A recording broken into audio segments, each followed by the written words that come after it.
Api di Bukit Menoreh. Cerita, Esa Mintarja. Audiobook, novel silat. Bab 467.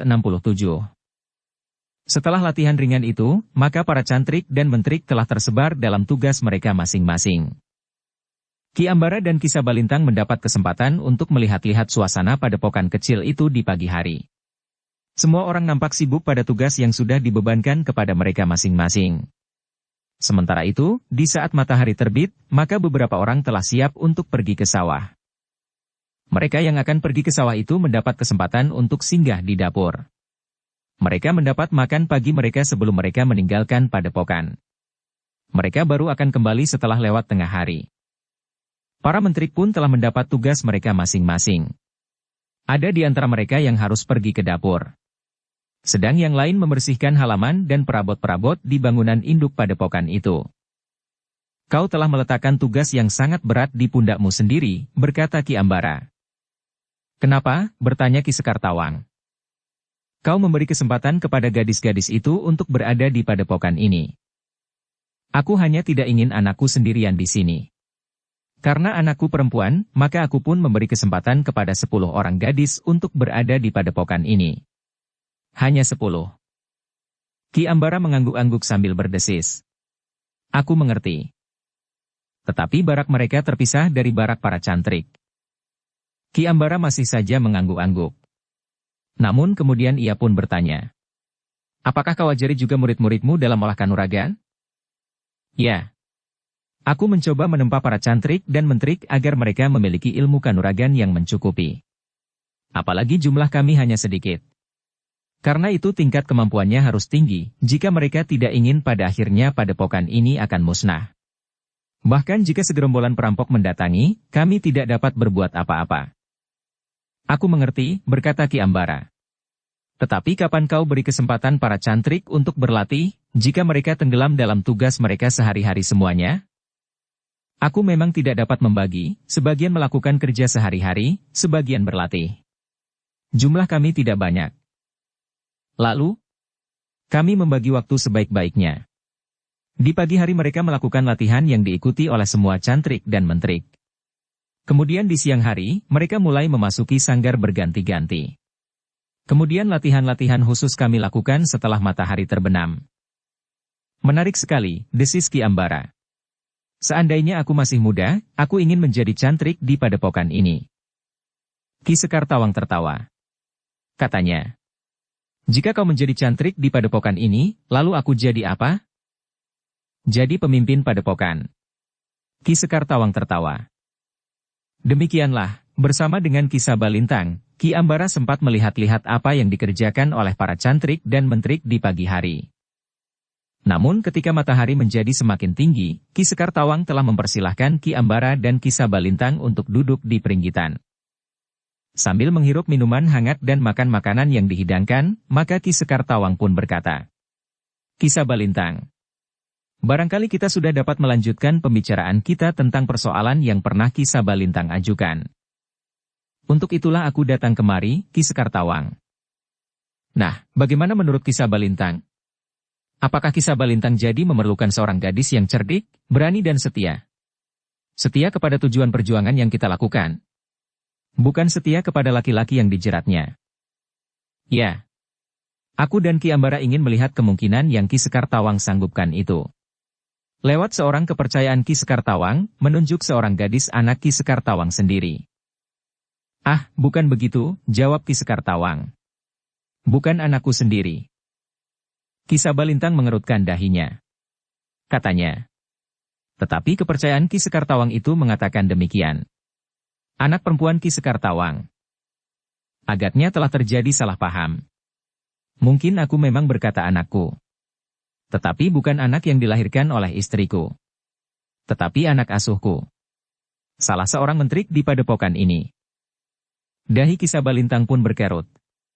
Ia memang merasa agak kecewa bahwa yang dimaksud oleh Ki Sekartawang bukan anak gadis Ki Sekartawang sendiri. Tetapi Ki Ambara pun berkata, bukankah tidak ada bedanya? Aku tidak dapat menyalahkan Ki Sekartawang. Aku justru merasa heran bahwa Ki Sekartawang merelakan anaknya untuk menjalankan tugas yang sangat berat dan akan berlangsung lama. Bahkan mungkin akibatnya akan terasa tidak berkesudahan. Maksud Ki Ambara. Siapapun perempuan itu, tidak penting bagi kita. Tetapi ia harus cantik, berani, cerdas dan setia kepada tugasnya. Ia tidak boleh tergelincir ke dalam kepentingan pribadinya. Ki Sabalintang menarik nafas dalam-dalam. Katanya. Baiklah. Ki Ambara benar. Ada satu hal yang perlu kalian ketahui. Bukan aku tidak mau melepaskan anakku untuk melibatkan diri dalam satu perjuangan, tetapi salah satu alasannya adalah bahwa anakku tidak cantik. Ia tidak mungkin dapat memikat hati Swandaru yang istrinya sangat cantik itu.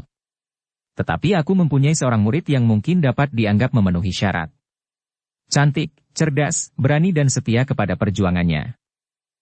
Ki Sekar Tawang sudah memberitahukan kepada gadis itu? Secara pasti belum. Apakah ia akan sanggup melakukannya? Aku sudah sedikit memberikan sentuhan di hatinya. Mudah-mudahan ia menerima tugas ini dengan keyakinan. Kakeknya adalah seorang prajurit Jipang yang terbunuh oleh prajurit Pajang pada waktu itu. Prajurit Pajang itu namanya Pemanahan, ayah Panembahan Senapati.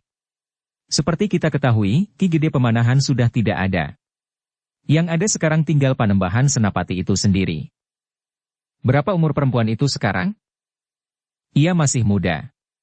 Ketika kakeknya seorang prajurit yang menjabat sebagai seorang senapati di Jipang itu terbunuh, gadis itu belum dilahirkan. Bahkan ibu gadis itu masih sangat muda. Kematian kakeknya berakibat buruk bagi keluarganya. Ayahnya yang dianggap keturunan seorang pemberontak, tidak mendapat tempat yang baik di lingkungannya. Ibunya pun tersisih dari pergaulan, sehingga hidup keluarganya serasa menjadi terasing. Ki Ambara menarik nafas panjang. Katanya, aku percaya. Meskipun tidak semua keturunan prajurit Jipang mendapat perlakuan tidak adil, tetapi ada orang-orang tertentu bekas prajurit Jipang yang tersisih.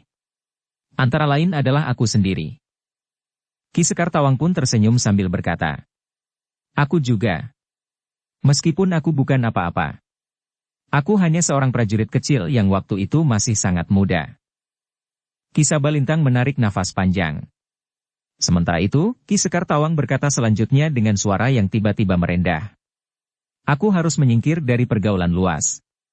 Mungkin karena jiwaku yang kerdil, mungkin karena orang-orang di sekitarku memang muak melihatku. Aku pun kemudian terlambat mendapat jodoh. Istriku juga seorang yang merasa dirinya terbuang, karena orang tuanya juga menjadi prajurit Jipang. Pada usiaku yang sudah terlalu jauh, aku baru mempunyai seorang anak perempuan. Apakah ibunya juga berada di sini? Bertanya Ki Ambara. Ki Sekar Tawang memandang wajah Ki Ambara sejenak. Namun kemudian ditatapnya regol padepokannya di kejauhan. Dengan suara dalam ia pun berkata, tidak. Ia sudah tidak berada dimanapun sekarang di dunia ini. Ki Ambara dan Ki Sabalintang mengangguk-angguk. Mereka mengerti maksud Ki Sekar Tawang. Apalagi Ki Sekar Tawang itu pun kemudian menjelaskan. Istriku meninggal saat anakku itu masih kecil. Akulah yang membesarkannya. Baginya aku adalah ayahnya dan juga ibunya. Ki Ambara menarik nafas dalam-dalam. Seandainya anak Ki Sekar Tawang itu memenuhi segala syarat yang diperlukan, cantik, berani, cerdas, dan setia, Ki Sekar Tawang tentu sangat berat untuk melepaskannya. Tetapi Ki Sekar Tawang tidak terlalu lama terbenam dalam kenangan pahitnya. Ia pun kemudian berkata dengan nada tinggi. Marilah Ki Ambara dan Ki Sabalintang, kita lihat para mentrik itu. Biarlah mereka berkumpul di sanggar dan memperlihatkan kemampuan mereka kepada kalian berdua. Ki Sabalintang dan Ki Ambara pun kemudian mengikuti Ki Sekar Tawang untuk melihat kegiatan para mentrik di barak mereka.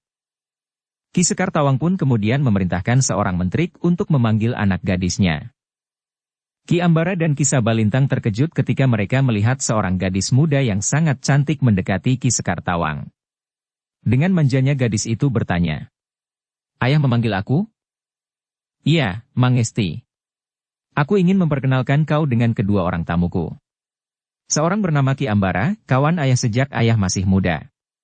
Seorang yang lebih muda itu adalah Ki Sabalintang, seorang yang mempunyai cita-cita sangat tinggi. Ki Sabalintang adalah harapan bagi masa depan, setelah Jipang tidak lagi berkumandang. Ah, Ki Sekar Tawang, potong Ki Sabalintang. Tetapi Ki Sekar Tawang masih saja berkata, Karena itu kau harus memberi hormat kepada mereka. Gadis yang sedang mekar dan bernama Mangesti itu pun membungkuk hormat sambil berdesis. Hormatku bagi paman berdua. Beruntunglah kau, Ki Sekartawang, berkata Ki Ambara. Kau mempunyai seorang anak gadis yang sangat cantik. Ibunya tentu juga cantik seperti anak gadisnya. Ki Sekartawang menarik nafas panjang. Namun kemudian ia pun berkata, Mangesti, kumpulkan para menteri di sanggar. Kapan, ayah? Sekarang. Sekarang? Ya. Baik, ayah. Mangesti pun kemudian berlari-lari kecil meninggalkan ayahnya. Ditemuinya dua orang menteri yang sedang berada di dekat lumbung padi. Mereka sedang sibuk menjemur padi yang nanti akan ditumbuk.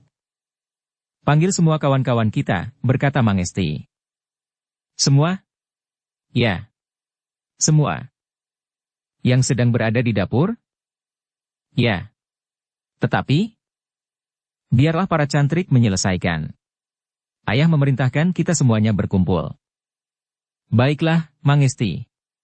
Tetapi kita harus bersiap-siap untuk makan siang dengan sayur dan lauk yang kurang enak. Bukankah tidak setiap hari? Iya, Mangesti. Sejenak kemudian, 10 orang menteri telah berkumpul bersama Mangesti. 11 orang gadis yang telah ditempa di padepokan yang dipimpin oleh Ki Sekartawang.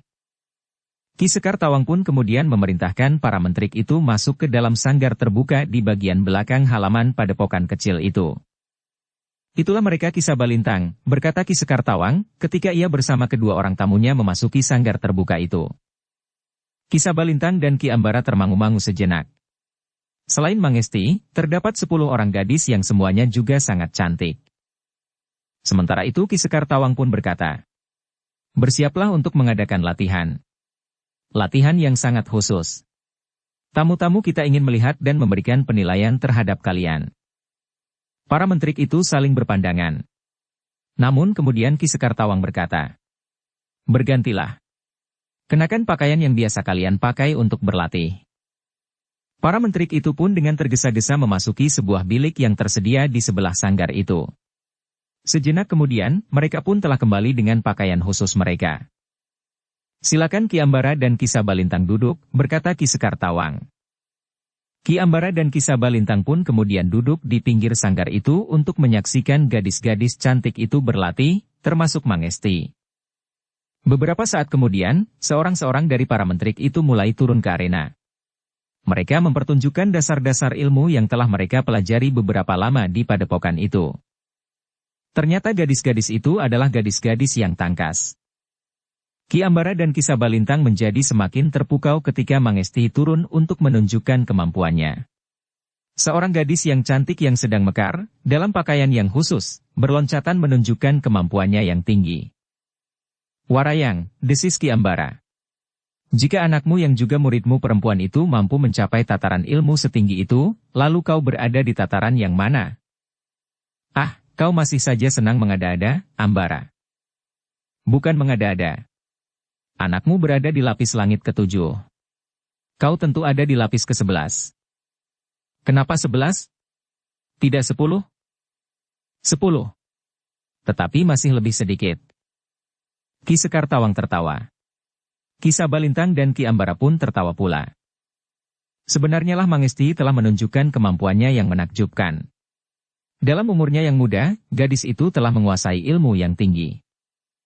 Namun yang dicari oleh Ki Ambara dan Ki Sabalintang adalah seorang gadis yang tidak perlu berilmu tinggi, tetapi memiliki keberanian dan kecerdasan.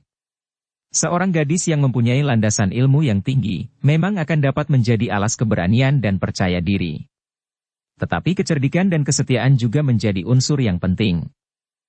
Dalam pada itu, gadis-gadis penghuni padepokan itu masih menunjukkan kemampuan mereka. Tidak hanya seorang-seorang, tetapi mereka pun menunjukkan kemampuan bertempur dan menggunakan senjata. Keris, pisau belati, luuk, pedang, parang, bindi dan tombak bertangkai panjang dan pendek. Bahkan ada di antara mereka yang menunjukkan kemampuan mempergunakan senjata sebatang tongkat baja yang bentuknya mirip dengan tongkat baja Ki Sabalintang. Kau ajari gadis-gadismu mempergunakan senjata apa saja, Ki Sekartawang, berkata Ki Sabalintang. Ya. Dalam keadaan yang gawat, mereka harus dapat mempergunakan apa saja. Sebenarnya lah, beberapa saat kemudian gadis-gadis cantik itu telah memperagakan kemampuan mereka mempergunakan senjata tali, kain panjang, selendang, kapak pembelah kayu, sepotong dahan patah, bahkan pasir dan batu-batu kerikil. Nampaknya jadi aneh, Warayang, desis Ki Ambara. Apa yang aneh? Seorang gadis cantik yang nampak lembut, bertempur bersenjatakan kapak. Apanya yang aneh? Kelembutannya jadi seakan-akan lenyap tertelan oleh ujub senjatanya. Kalau orangnya seperti aku, barangkali pantas mempergunakan kapak atau linggis, bahkan sumbat kelapa. Tetapi aku merasa sayang melihat jari-jari yang lentik itu menggenggam tangkai kapak. Ki Sekar Tawang tertawa. Katanya, "Nah, bukankah kebiasaanmu mengada-ada masih saja kau bawa sampai tua?" Ki Ambara pun tertawa pula. Beberapa saat kemudian, peragaan kemampuan gadis-gadis cantik itu pun diakhiri dengan peragaan yang sangat mendebarkan. Mangesti bertempur melawan 5 orang gadis sekaligus. Bahkan mereka mempergunakan senjata. Mangesti bersenjatakan rantai yang berwarna putih mengkilap. Sementara kelima gadis yang lain mempergunakan 5 jenis senjata yang berbeda. Seorang membawa pedang, seorang membawa sepasang pisau belati panjang, seorang membawa tombak pendek, seorang tongkat baja dan seorang lagi menggenggam sebilah keris, yang ukurannya lebih besar dan lebih panjang dari kebanyakan keris.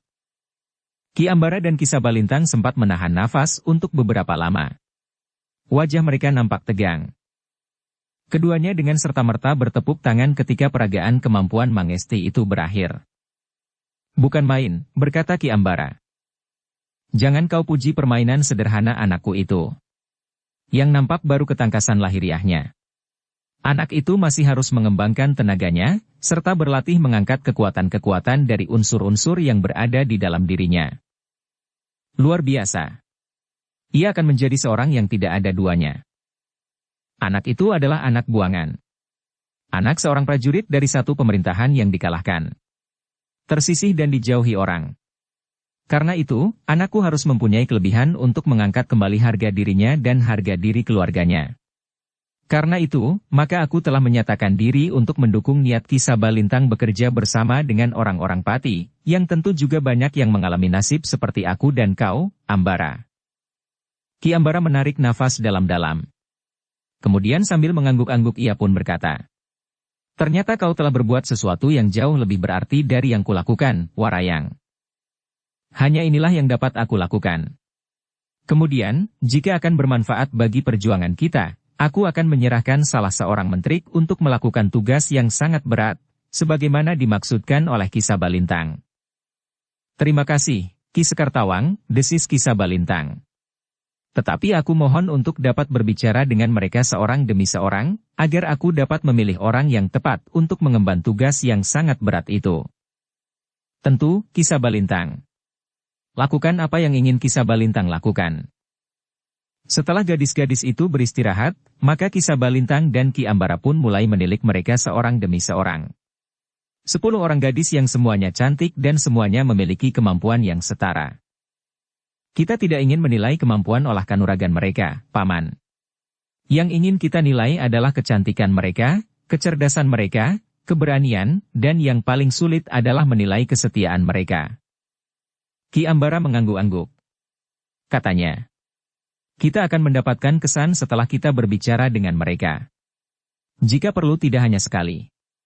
Mungkin kita perlu berbicara dengan mereka 2 dan bahkan 3 kali. Ya. Kita akan minta izin kepada Ki Sekar Tawang." Nampaknya tidak terlalu sulit. Tetapi Ki Sekar Tawang agaknya tidak pernah melepaskan anak satu-satunya.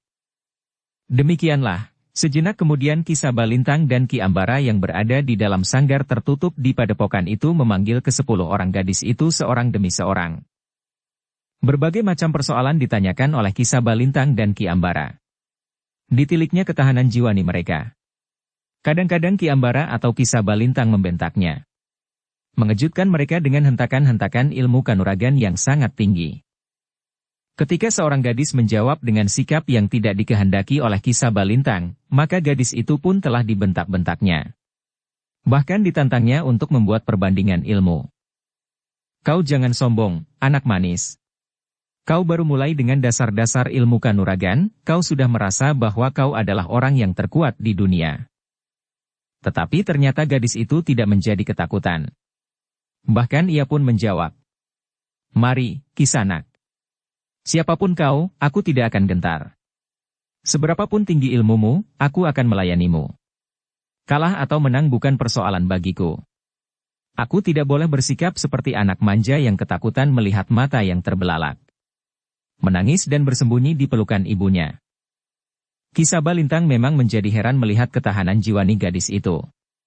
Sebenarnya untuk menilai keberanian gadis itu, sudah cukup baginya. Namun Ki Sabalintang harus tidak menarik kembali tantangannya. Sejenak kemudian, Ki Sabalintang turun di arena di tengah-tengah sanggar tertutup itu. Ia benar-benar mencoba kemampuan gadis yang berani itu. Namun dengan kematangan ilmunya, dalam waktu yang pendek gadis itu sudah tidak berdaya. Gadis itu tidak dapat berusaha melepaskan tangannya yang terpilin di belakang tubuhnya. Tetapi gadis itu sama sekali tidak mengeluh. Betapapun Ki Sabalintang menekan tangan gadis itu, ia tetap tidak berteriak kesakitan, meskipun mulutnya harus menyeringai menahan nyeri. Ki Sabalintang yang kagum itu pun kemudian melepaskan tangan gadis itu. Ditepuknya pundaknya sambil tersenyum. Katanya, "Aku bangga terhadap keberanian dan ketabahanmu." Gadis itu termangu-mangu. Ia pun menjadi heran, bahwa tiba-tiba saja Ki Sabalintang itu tersenyum setelah membentak-bentaknya dan bahkan berkelahi melawannya. "Duduklah," berkata Ki Sabalintang.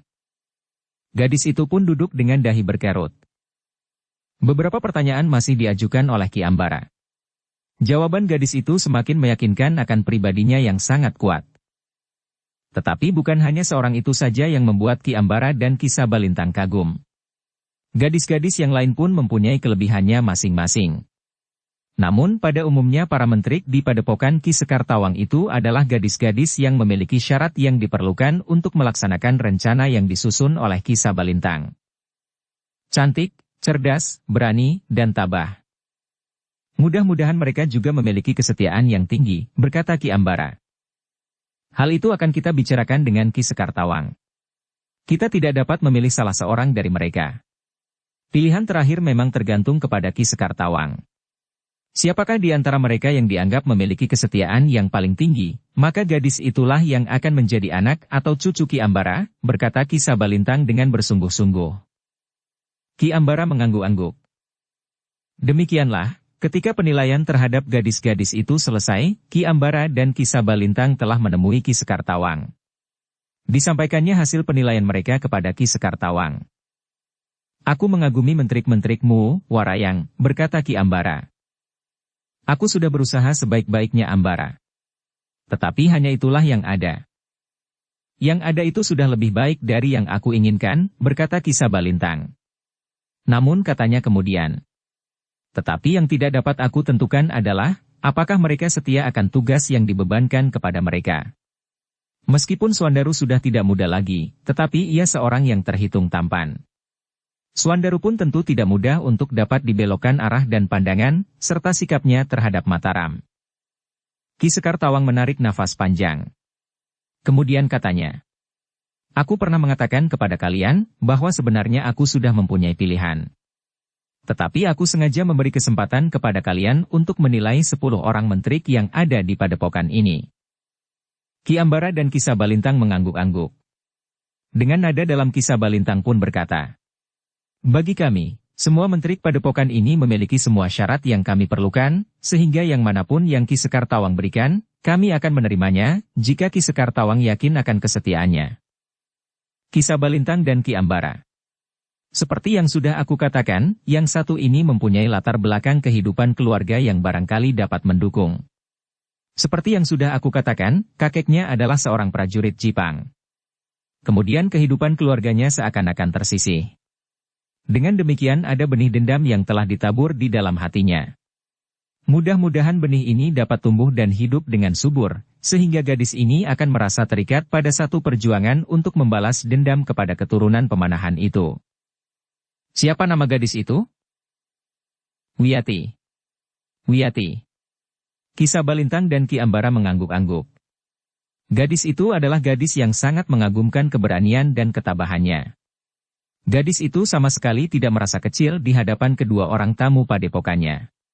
Bagi gadis itu, kedua tamu itu masih belum jelas seberapa jauh ia harus menghormatinya, tetapi gadis itu merasa wajib untuk mempertahankan harga diri perguruannya di hadapan orang yang belum dikenalnya dengan baik. Bukankah Ki Sabalintang dan Ki Ambara tahu gadis yang bernama Wiyati itu? Ya. Aku tahu, sahut Ki Sabalintang. Nah, bagaimana menurut pendapat Ki Sabalintang dan Ki Ambara? Bagi kami tidak ada masalah. Gadis itu cukup cantik, cerdas, berani dan tabah. Jika latar belakang kehidupan keluarganya mendukung lebih dari yang lain, maka kami setuju saja jika Ki Sekar Tawang menunjuknya. Baiklah. Nanti kita berbicara dengan gadis itu, berkata Ki Sekar Tawang. Sekarang aku persilahkan kalian beristirahat. Bukankah kalian tidak terikat oleh waktu? Tidak. Kami memang tidak terikat oleh waktu. Tetapi aku harus berada di rumah besok lusa. Tidak terikat oleh waktu, tetapi hanya sampai lusa, desis Ki Sekar Tawang. Ki Ambara dan Ki Sabalintang tertawa. Demikianlah, lewat senja Ki Sekar Tawang duduk di ruang dalam bersama Ki Ambara dan Ki Sabalintang. Ki Sekar Tawang telah minta kepada Mangesti untuk memanggil Wiyati menghadap. Beberapa saat kemudian, Mangesti telah datang kembali bersama Wiyati. Kesannya sangat berbeda sekali. Wiyati yang berada di sanggar dengan pakaian khususnya, dengan Wiyati dan datang menghadap dengan pakaian seorang gadis kebanyakan. Wajahnya menunduk dan sikapnya yang luruh lembut. Sama sekali tidak ada kesan kegarangannya, keberanian dan ketabahannya. Apalagi landasan ilmunya yang sudah mapan. Wiyati, berkata Ki Sekar Tawang. Wiyati masih tetap duduk sambil menunduk. Suaranya pun lirih. Bibirnya seakan-akan tidak bergerak sama sekali.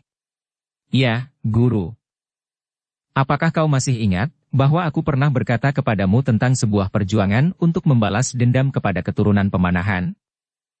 Ya, Guru. Aku tidak akan pernah lupa. Ada 1000 cara untuk membalas dendam, Wiyati. Maksud Guru? Kau tidak akan pernah dapat membalas dendam kepada Panembahan Senapati dengan cara langsung. Panembahan Senapati sekarang adalah penguasa tertinggi di Mataram. Panembahan Senapati seorang yang memiliki ilmu yang tidak ada duanya, Panembahan Senapati pun dipagari oleh para prajurit pengawal yang terlatih. Tetapi hasrat untuk membalas dendam itu tidak akan pernah padam, Guru. Aku mengerti. Tetapi kita tidak boleh kehilangan akal. Kita mempunyai nalar yang dapat kita pergunakan untuk memperhitungkan kemungkinan-kemungkinan yang dapat terjadi. Karena itu, kita hanya dapat melakukan apa yang dapat kita lakukan. Jika kita memaksa diri untuk melakukan yang lebih dari kemungkinan yang tergapai, maka kita tidak melakukan balas dendam, tetapi kita justru bunuh diri. Jadi apa yang harus aku lakukan, Guru? Jika kau bertekad keras untuk membalas dendam, maka kau dapat melakukannya bersama kedua orang tamu kita ini. Kau diperlukannya. Jika kau berhasil, maka yang kau lakukan itu akan sama nilainya dengan jika kau berhasil membunuh anak pemanahan itu. Apa yang harus aku lakukan? Nanti Ki Sabalintang akan memberitahukan kepadamu jika kau bersedia melakukannya. Gadis yang bernama Wiyati itu termangu-mangu sejenak. Dengan wajah yang tetap menunduk ia pun berkata perlahan. Jika Guru memerintahkan, apapun yang harus aku lakukan, aku tidak akan ingkar.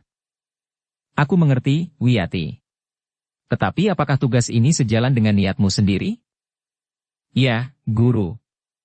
Meskipun seandainya yang harus aku lakukan bertentangan dengan keinginanku, aku akan tetap melakukannya. Aku percaya akan kesetiaanmu kepada perguruan dan gurumu, desis Ki Sekar Tawang. Jika demikian, nanti Ki Sabalintang akan memberitahukan secara khusus tugas yang harus kau emban. Mungkin ada pengorbanan yang harus kau berikan untuk mendukung tugasmu yang berat itu. Tetapi Wiyati, tugas ini adalah tugas sukarela. Jika kau merasa berkeberatan atas pengorbanan yang harus kau berikan, kau dapat mengatakannya kepadaku. Jangan segan, karena aku tidak akan merasa kecewa terhadap keberatanmu itu. Sekali lagi aku katakan, tugas ini adalah tugas sukarela. Aku akan mengorbankan apa saja, Guru.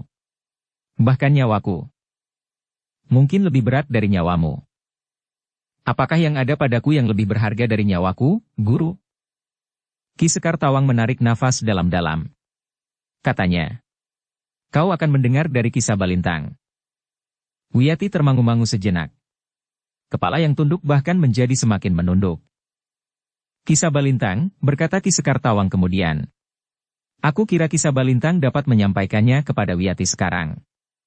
Agaknya tidak ada yang ditunggu lagi. Wiyati sudah menyatakan kesediaannya. Baiklah, Ki Sekartawang, sahut Ki Sabalintang. Mendekatlah, Wiyati, berkata Ki Sekartawang. Wiyati beringsut. Seperti seorang gadis pemalu ia mendekati Ki Sabalintang. Wajahnya tetap menunduk. Jari-jarinya bermain di pangkuannya. Ki Sabalintang pun kemudian menguraikan tugas yang akan diemban oleh Wiyati, jika Wiyati bersedia. Ia akan menjadi cucu Ki Ambara. Selanjutnya, tugas Wiyati adalah memikat hati Swandaru dan kemudian menjadi istri gelapnya, di luar pengetahuan Pandanwangi, istri Swandaru. Tugasmu yang sangat berat adalah membujuk Swandaru untuk bersedia bekerja bersama kakekmu, Ki Ambara, untuk menghancurkan Mataram. Sementara itu, Swandaru harus membujuk istrinya dan adiknya, yang berada di tanah perdikan menoreh bersama suaminya.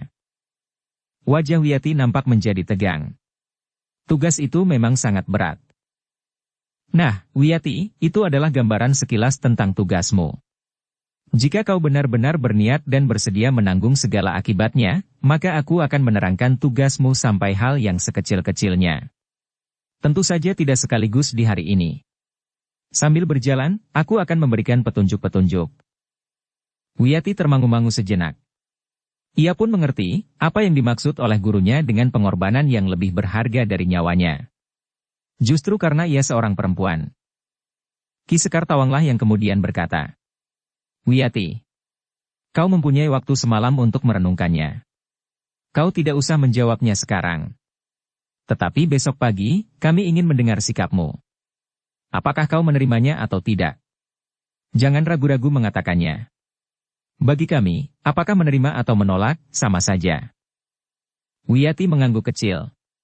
Seperti seorang gadis lugu yang harus menjawab apakah ia menerima seorang laki-laki tampan dan setia untuk menjadi suaminya. Baiklah. Kembalilah ke bilikmu, Wiyati. Kau tidak usah menceritakan kepada kawan-kawanmu, tugas apakah yang akan dibebankan kepadamu. Kawan-kawanmu akan mengerti bahwa persoalan yang kita bicarakan di sini masih persoalan yang dirahasiakan. Sehingga mereka tidak akan mendesakmu untuk menceritakan, karena mereka tahu apa yang dimaksud dengan rahasia. Aku mohon diri, guru, suaranya lirih, seperti desir angin lembut menyentuh dedaunan. Sejenak kemudian, Wiyati pun telah meninggalkan ruangan itu. Namun Mangesti masih tetap duduk di sebelah ayahnya. Kenapa ayah tidak memberikan tugas itu kepadaku? Bertanya Mangesti. Ki Sekartawang pun tersenyum. Katanya, aku belum siap untuk kau tinggal dalam kesepian.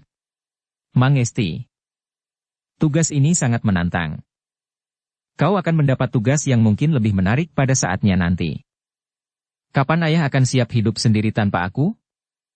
Aku belum dapat mengatakannya, Mangesti. Tetapi yang pasti tidak pada waktu dekat ini. Mungkin 2 tahun, mungkin 3 tahun atau lebih. Mungkin pula tidak akan pernah, ayah. Ki Sekartawang tidak menjawab.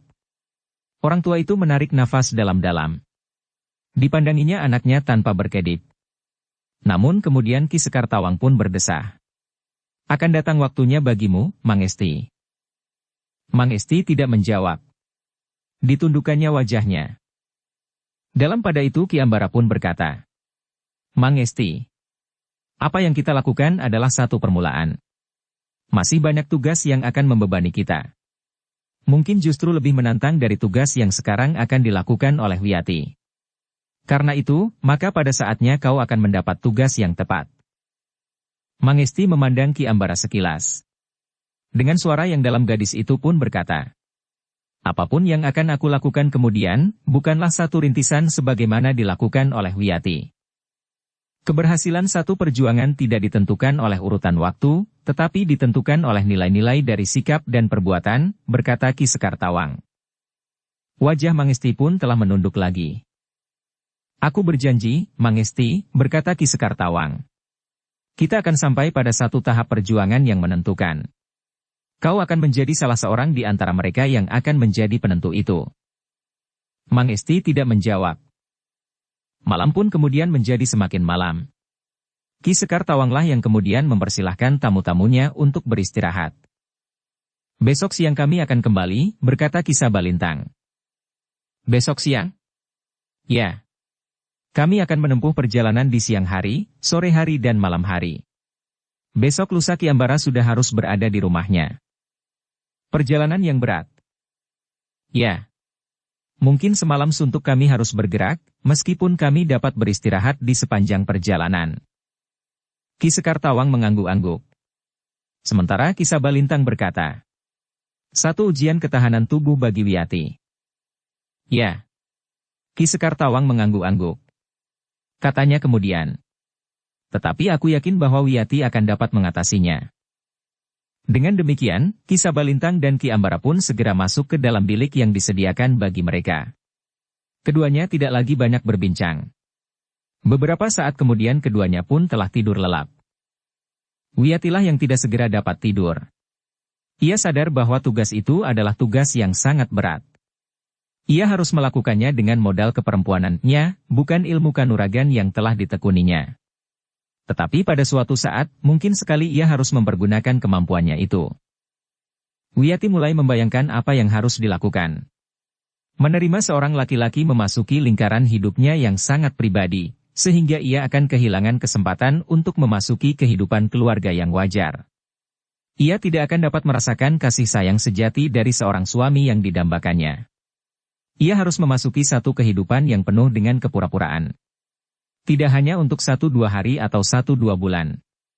Mungkin harus dijalaninya berbilang tahun, sehingga masa mudanya telah terlampaui. Tetapi gadis itu telah memantapkan hatinya. Semuanya itu akan dilakukannya sebagai laku untuk membalaskan dendam kematian kakeknya, serta kehidupan yang sangat pahit bagi keluarganya. Maka diputuskannya untuk menerima laki-laki yang telah beristri itu. Diputuskannya untuk menjalani satu kehidupan yang tidak sewajarnya.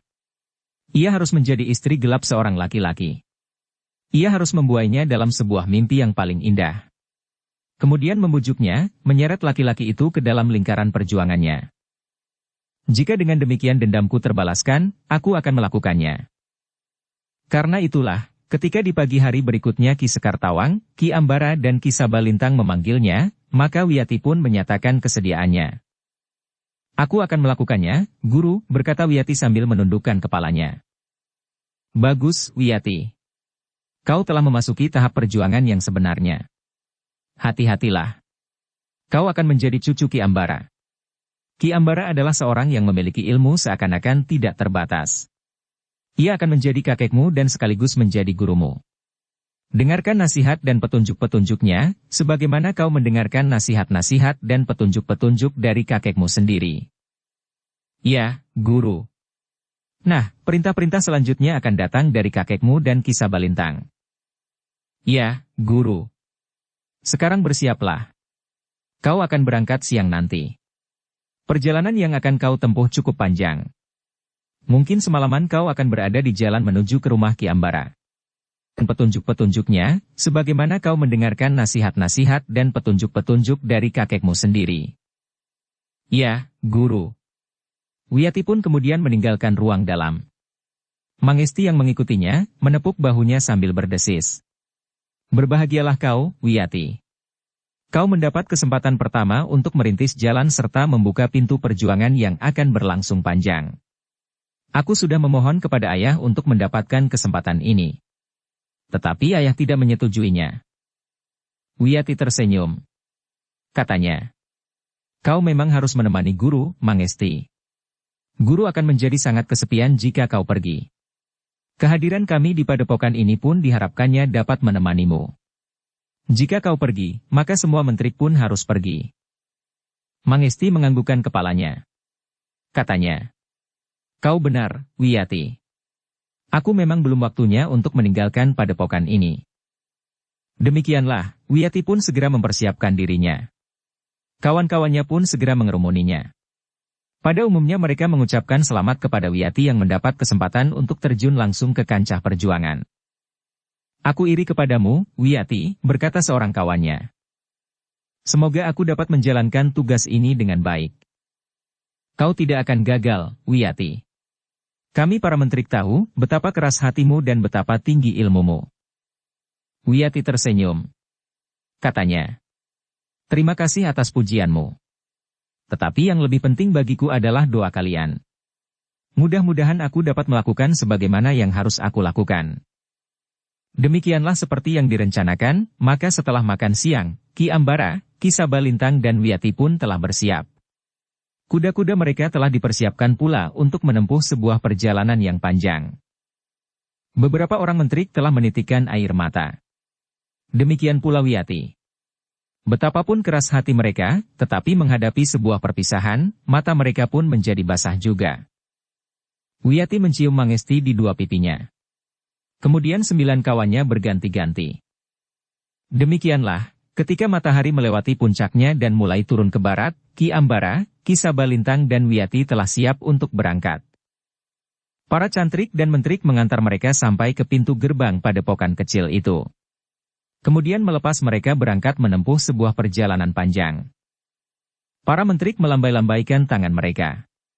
Perpisahan itu memang terasa sangat berat. Setelah beberapa lama mereka berkumpul menimba ilmu di padepokan yang dipimpin oleh Ki Sekar Tawang itu. Demikianlah, perjalanan itu pun telah dimulai. Matahari yang membara di langit, panasnya terasa bagaikan membakar tubuh. Tetapi semilirnya angin terasa mengusap wajah mereka yang menempuh perjalanan panjang itu.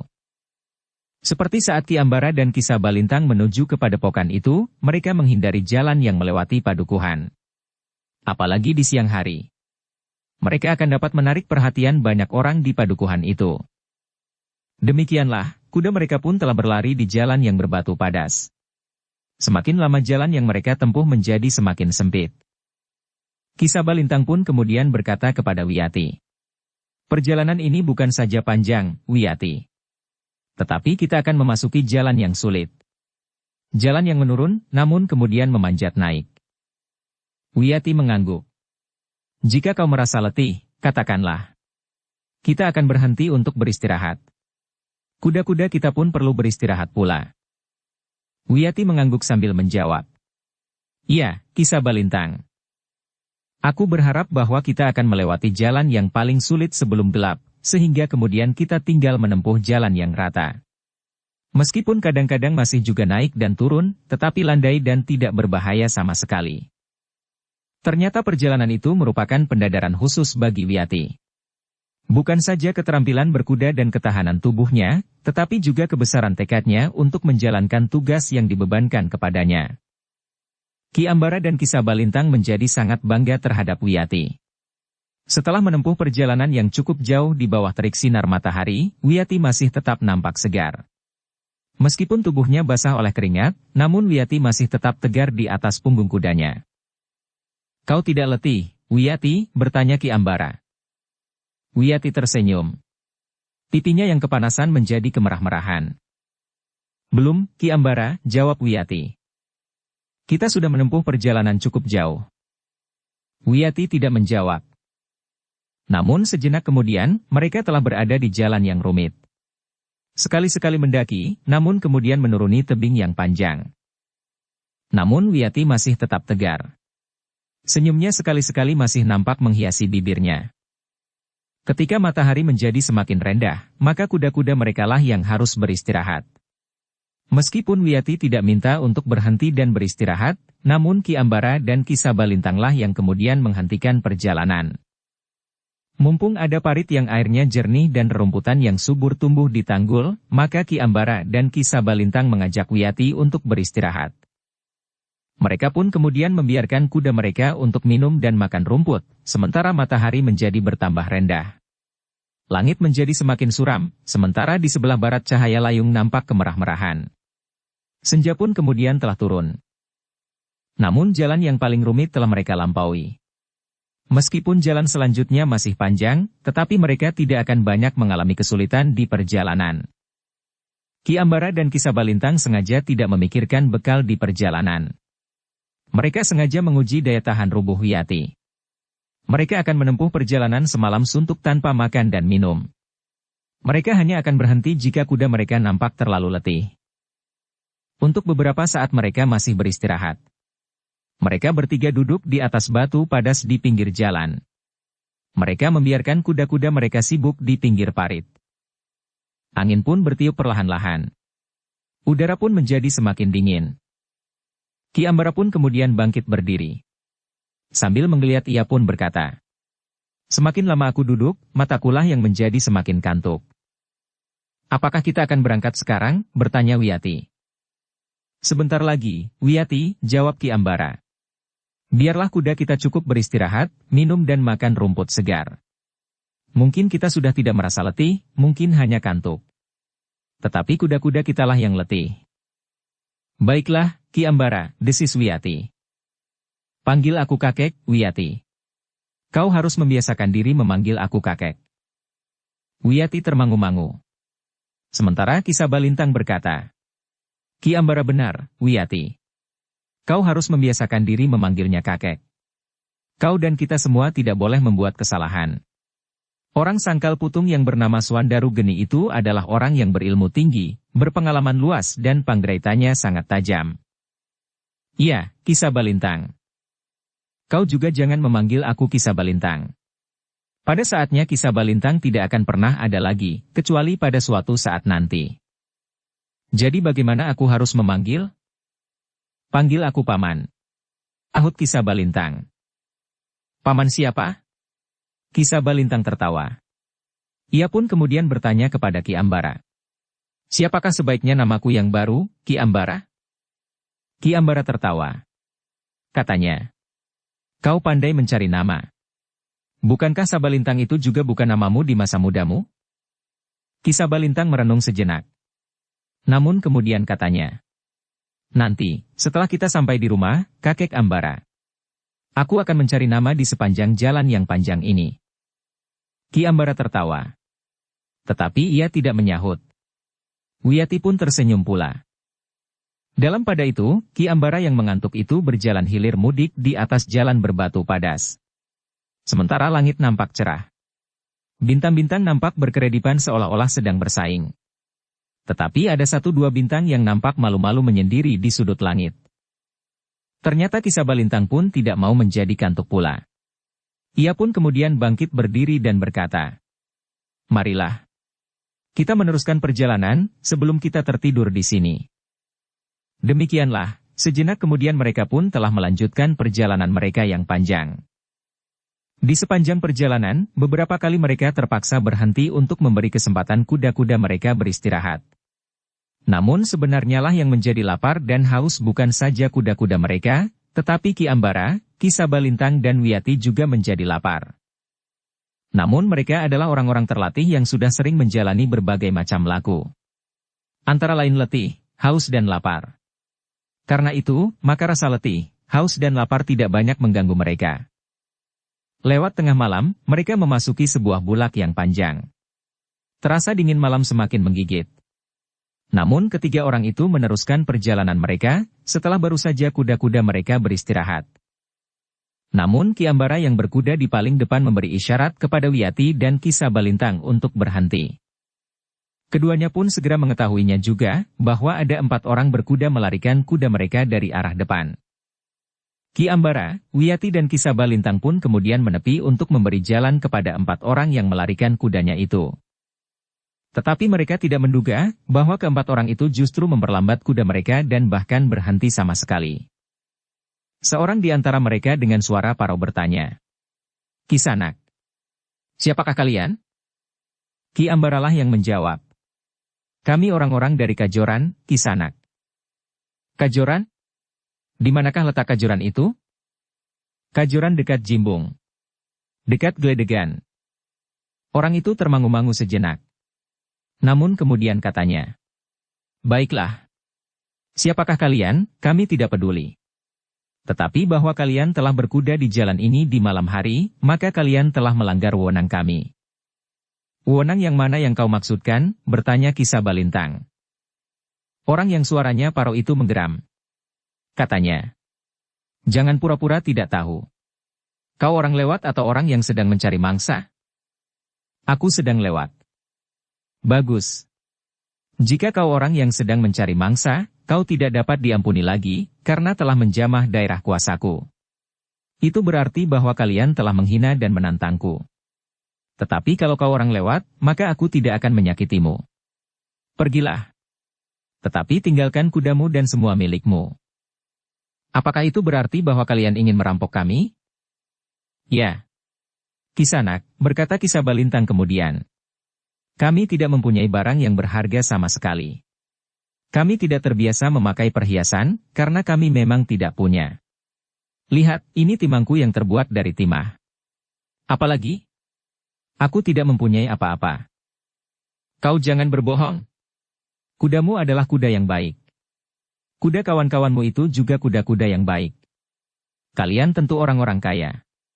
Jika kau memakai timang-timah, itu tentu karena kalian ingin mengelabui kami. Sungguh, Kisanak. Percayalah. Kami tidak mempunyai apa-apa. Kau memang lucu. Kau minta kami mempercayaimu. Sementara itu kau sengaja menipu kami. Tidak. Aku tidak menipu. Jangan banyak bicara. Pergilah. Tinggalkan kuda-kuda kalian dan kampil-kampil uang kalian. Mungkin kalian sengaja tidak memakai perhiasan. Itu bukan berarti bahwa kalian tidak mempunyai perhiasan. Sungguh, Kisanak. Kami tidak mempunyai perhiasan apa-apa. Sedangkan kuda-kuda kami masih sangat kami perlukan. Kami masih akan menempuh perjalanan yang jauh. Jangan banyak bicara. Turun dan tinggalkan kuda-kuda kalian dan kampil-kampil uang kalian. Yang tidak sabar justru Yati. Ia tidak dapat lagi menahan bibirnya, sehingga ia pun tiba-tiba berdesis. Kakek dan paman. Marilah kita teruskan perjalanan kita. Suara Wiyati ternyata menarik perhatian orang-orang berkuda yang ingin merampok itu. Hampir berbareng dua orang menggerakkan kuda-kuda mereka mendekati Wiyati. Kau perempuan, heh? Sayang, aku tidak dapat memandang wajahmu dengan jelas di gelap malam. Tetapi aku yakin bahwa kau adalah seorang perempuan yang cantik. Wiyati sama sekali tidak menyahut. Sementara itu salah seorang perampok itu berkata, jika mereka harus meninggalkan kuda-kuda mereka, Ki Lurah, biarlah mereka juga meninggalkan perempuan itu. Kawannya tertawa. Katanya, 3 di antara kita mendapatkan masing-masing seekor kuda, sedangkan kau akan mendapat perempuan itu? Bagus, sahut Wiyati. Kata-kata Wiyati itu memang mengejutkan. Apalagi ketika tiba-tiba saja Wiyati turun dari kudanya. Wiyati, panggil Ki Ambara. Apa yang akan kau lakukan? Tidak apa-apa, Kek. Tawaran orang itu sangat menarik. Aku senang kepada orang itu. Seperti permainan yang nenek pernah belikan. Patung kayu kecil hantu-hantuan. Sikap Wiyati benar-benar membuat orang-orang berkuda itu bingung. Mereka tidak menduga sama sekali bahwa perempuan berkuda itu sama sekali tidak menjadi ketakutan. Bahkan kata-katanya terasa tajam seperti sembilu. Ki Ambara dan Ki Sabalintang pun kemudian meloncat turun dari kuda mereka pula. Bagaimanapun juga mereka mencemaskan Wiyati. Mereka belum tahu seberapa tingkat kemampuan orang-orang berkuda itu. Adalah di luar dugaan bahwa Wiyati pun tiba-tiba saja meloncat ke arah orang yang minta dirinya ditinggalkan bersama kuda-kuda itu. Dengan serta-merta Wiyati menarik lengan orang itu, sehingga orang itu terpelanting jatuh di tanah. Orang itu mengaduh kesakitan. Punggungnya rasa-rasanya akan menjadi patah. Namun dengan sigap ia meloncat bangkit. Wiyati tersenyum melihat orang yang kesakitan itu. Kepada ketiga orang yang masih di punggung kuda, Wiyati pun berkata, apa yang akan kalian lakukan? Merampas kuda-kuda kami dan memaksa aku untuk tinggal. Marilah, turunlah. Siapakah yang akan merampok sekarang ini? Kalian atau kami? Ketiga orang yang masih berada di punggung kuda mereka itu pun berloncatan turun pula. Mereka mulai menyadari bahwa mereka tidak berhadapan dengan orang kebanyakan. Mereka mulai menduga-duga bahwa ketiga orang berkuda itu juga sekelompok perampok seperti mereka, yang daerahnya mulai menjadi kering sehingga terpaksa mencari daerah baru. Apakah kalian perampok, penyamun atau kecu, yang terpisah dari gerombolan kalian? Ya. Wiyatilah yang menyahut. Aku tahu bahwa di belakang kuda orang yang kalian panggil Ki Lurah itu adalah sebungkus harta benda hasil rampokan. Berikan itu kepada kami. Ternyata kau bukan seorang perempuan baik-baik. Kau ternyata iblis betina yang memuakkan. Orang-orang berkuda itu menjadi semakin berdebar-debar mendengar Wiyati tertawa. Suaranya benar-benar seperti ringkik hantu betina yang menemukan kuburan baru. Keempat orang itu pun kemudian telah menebar. Mereka tahu bahwa mereka akan bertempur melawan ketiga orang itu. Orang yang suaranya parau itu, ketika sudah turun dari kudanya ternyata seorang yang bertubuh raksasa. Seorang yang tinggi dan besar, berdada bidang dan berbahu kekar. Dengan suaranya yang parau, raksasa itu bertanya, "Siapakah sebenarnya kalian?" "Bagi kami, kalian adalah orang yang aneh. Kami menduga bahwa kalian pun perampok-perampok seperti kami. Tetapi mungkin kalian adalah orang-orang berilmu yang sedang dalam perjalanan. Apakah ada perbedaan perlakuan kalian, jika kami perampok atau orang yang sedang dalam perjalanan?" "Tentu," jawab raksasa yang suaranya parau. "Perlakuan kami terhadap kalian akan berbeda. Seperti yang aku katakan, jika kalian perampok-perampok seperti kami, maka kalian tidak akan mendapat ampunan lagi. Kalian harus dibunuh, karena kalian berada di lingkungan kekuasaan kami.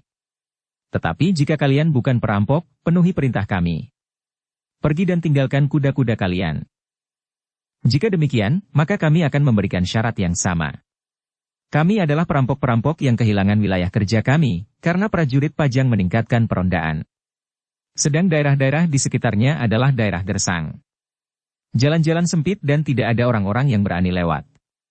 Karena itu, kami sedang mencari daerah baru.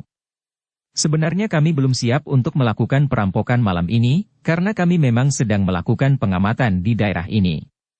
Tetapi kebetulan bahwa kami bertemu dengan kalian, sehingga kami dapat langsung berbicara dengan orang-orang yang merasa memiliki wilayah kerja di sini," berkata Wiyati selanjutnya. "Apa yang kebetulan? Aku dapat minta kalian pergi dari wilayah ini. Wilayah ini akan menjadi wilayah kami yang baru. Jika kalian tidak mau pergi dan meninggalkan wilayah kerja kalian, maka kalian akan kami bunuh saja, agar kalian tidak dapat mengganggu kami untuk selanjutnya." "Cukup," bentak orang yang suaranya parau. "Apakah kau pemimpin dari kelompok perampok yang sedang berusaha mendesak kami?" "Ya," sahut Wiyati. "Kedua orang ini adalah kakek dan pamanku. Kakek adalah bekas pemimpin perampok yang ditakuti. Paman adalah orang yang tidak mengenal belas kasihan. Kami adalah keluarga perampok turun-temurun." Tetapi orang yang suaranya parau itu tidak terlalu bodoh untuk mempercayai begitu saja kicauan perempuan muda itu. Karena itu, orang yang bersuara parau itu pun kemudian berkata, "Kenapa kau mengigau sebelum kau tidur, anak manis? Kau kira aku percaya kepada ceritamu itu? Jika kalian perampok, apalagi kakekmu seorang pemimpin perampok dan pamanmu adalah perampok yang tidak mengenal belas kasihan, maka sikap mereka tidak akan seperti sikap kedua orang itu. Namun siapapun kalian, kami sadari bahwa kalian tentu orang-orang berilmu." Wiyati termangu-mangu sejenak. Namun kemudian ia pun berkata, "Jika demikian, minggirlah. Namun siapapun kalian, kami sadari bahwa kalian tentu orang-orang berilmu." "Tidak. Jika aku sebut kalian orang-orang berilmu, bukan berarti bahwa aku harus minggir, karena kami juga orang-orang berilmu. Jumlah kami lebih banyak. Apalagi di antara kalian terdapat seorang perempuan seperti kau ini, cukup berbahaya. Jadi, kita akan berkelahi? Jika kalian pergi dan meninggalkan kuda-kuda kalian di sini, maka kami tidak akan mengganggu." "Paman, kakek, apakah yang akan kita lakukan? Membunuh mereka dan meninggalkan mayat mereka di sini?" Kisah Balintanglah yang kemudian berkata, "Kisanak, meskipun kami bukan perampok, tetapi kami bukan orang-orang yang berhati emas. Kami adalah orang-orang yang hidup di lingkungan medan pertempuran dan perkelahian. Apakah kalian prajurit?" "Kami bukan prajurit, Kisanak." "Jadi kalian itu apa?" "Jangan risaukan. Pergilah sebelum kami kembali ke dalam watak asli kami. Kasar, keras dan barangkali liar. Melebihi para perampok yang paling ganas sekalipun." Peringatan itu memang mendebarkan. Tetapi seorang di antara para perampok itu berkata, "Kalian tidak usah menggertak kami. Wajah kalian tentu menjadi pucat. Dari suara kalian kami tahu bahwa kalian sedang berusaha membohongi kami untuk menyelamatkan diri." Kesabaran Kisah Balintang telah hampir sampai ke batasnya. Karena itu maka katanya, "Baik. Jika kalian tetap pada pendirian kalian, kita akan bertempur. Yang mati akan ditinggalkan di sini. Kuda-kudanya akan dirampas bersama semua miliknya." Para perampok itu pun menjadi tidak sabar pula. Mereka pun segera mempersiapkan diri. Ki Sabalintang, Ki Ambara dan Wiyati pun telah menempatkan diri pula untuk menghadapi mereka yang telah menebar itu. Tiba-tiba saja seorang di antara para perampok itu berkata, "Marilah kita tangkap iblis betina itu hidup-hidup. Biarlah dua di antara kita membunuh kedua orang laki-laki itu. Seorang lagi bersamaku menangkap perempuan ini. Jangan sampai terluka kulitnya. Ia akan menjadi permainan yang sangat menarik." Seorang yang lain pun menyahut, "Bagus.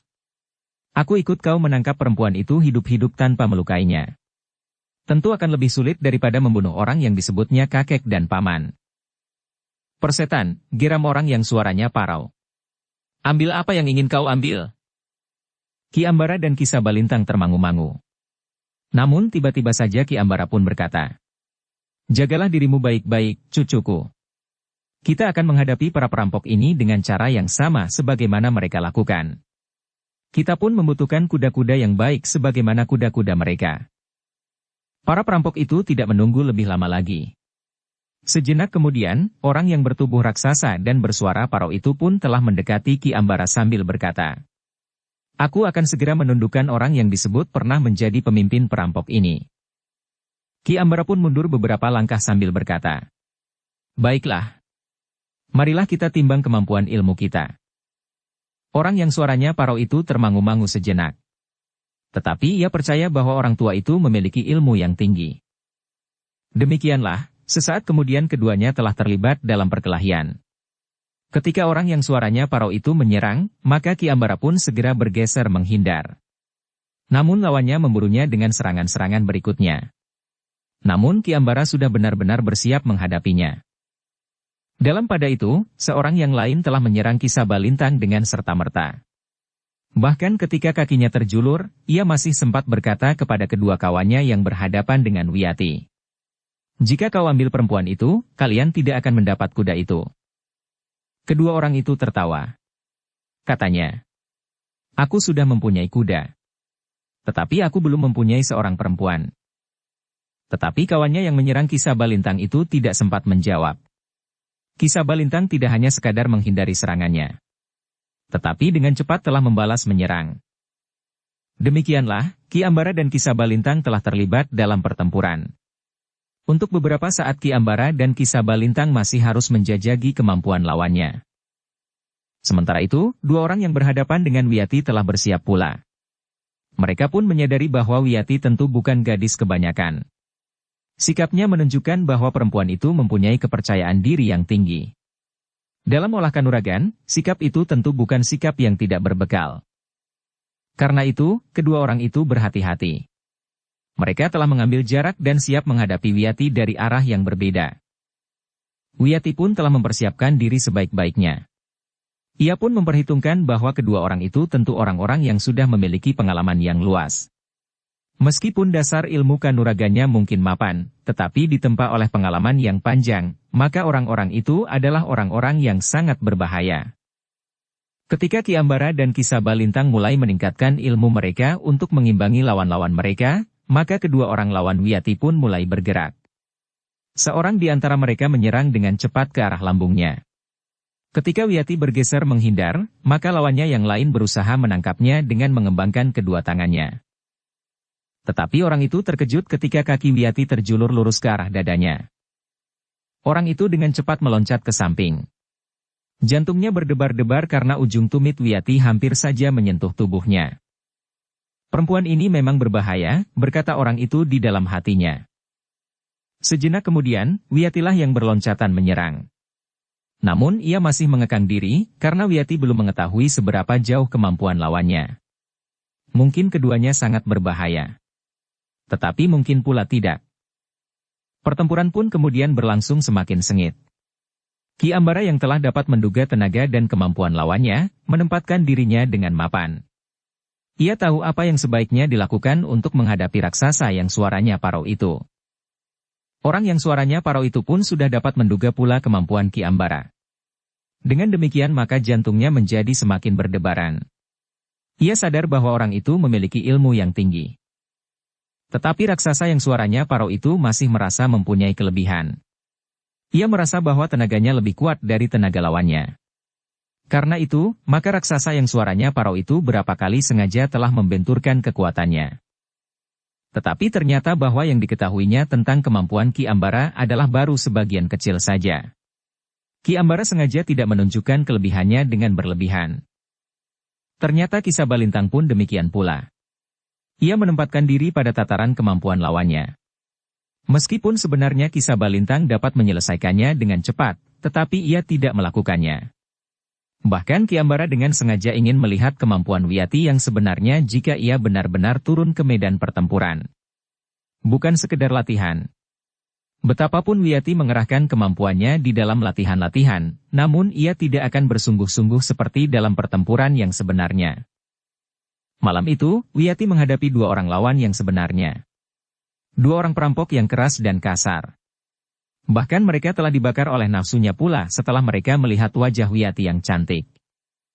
Sambil melayani lawan-lawannya, Ki Ambara dan Ki Sabalintang menyaksikan betapa Wiyati berloncatan dengan tangkasnya. Serangan-serangannya sangat berbahaya bagi lawan-lawannya. Meskipun kedua orang lawan Wiyati itu meningkatkan kemampuan mereka, tetapi mereka masih belum berhasil menangkap Wiyati. Gadis itu justru semakin lama menjadi semakin cepat bergerak. Serangan-serangannya datang beruntun. Ketika kedua orang lawannya menjadi semakin tidak sabar lagi menghadapi perempuan itu, Wiyati justru semakin bersungguh-sungguh. Seorang lawannya terkejut ketika tangan Wiyati sempat mengenai pundaknya sehingga keseimbangan orang itu terguncang. "Anak setan," geram orang itu. "Kau sakiti pundakku, heh? Anak yang tidak tahu diri. Jika aku tidak mengenaimu, itu karena aku tidak ingin menyakitimu. Bukan karena aku tidak mampu melakukannya. Apalagi kami berdua." Wiyati tidak menunggu orang itu selesai berbicara. Agaknya masih ada yang akan dikatakannya. Tetapi tiba-tiba saja kaki Wiyati terjulur lurus menyamping. Orang itu terpental surut. Ia benar-benar kehilangan keseimbangannya, sehingga jatuh telentang. Namun Wiyati tidak sempat memburunya, karena lawannya yang seorang lagi telah meloncat menyerangnya.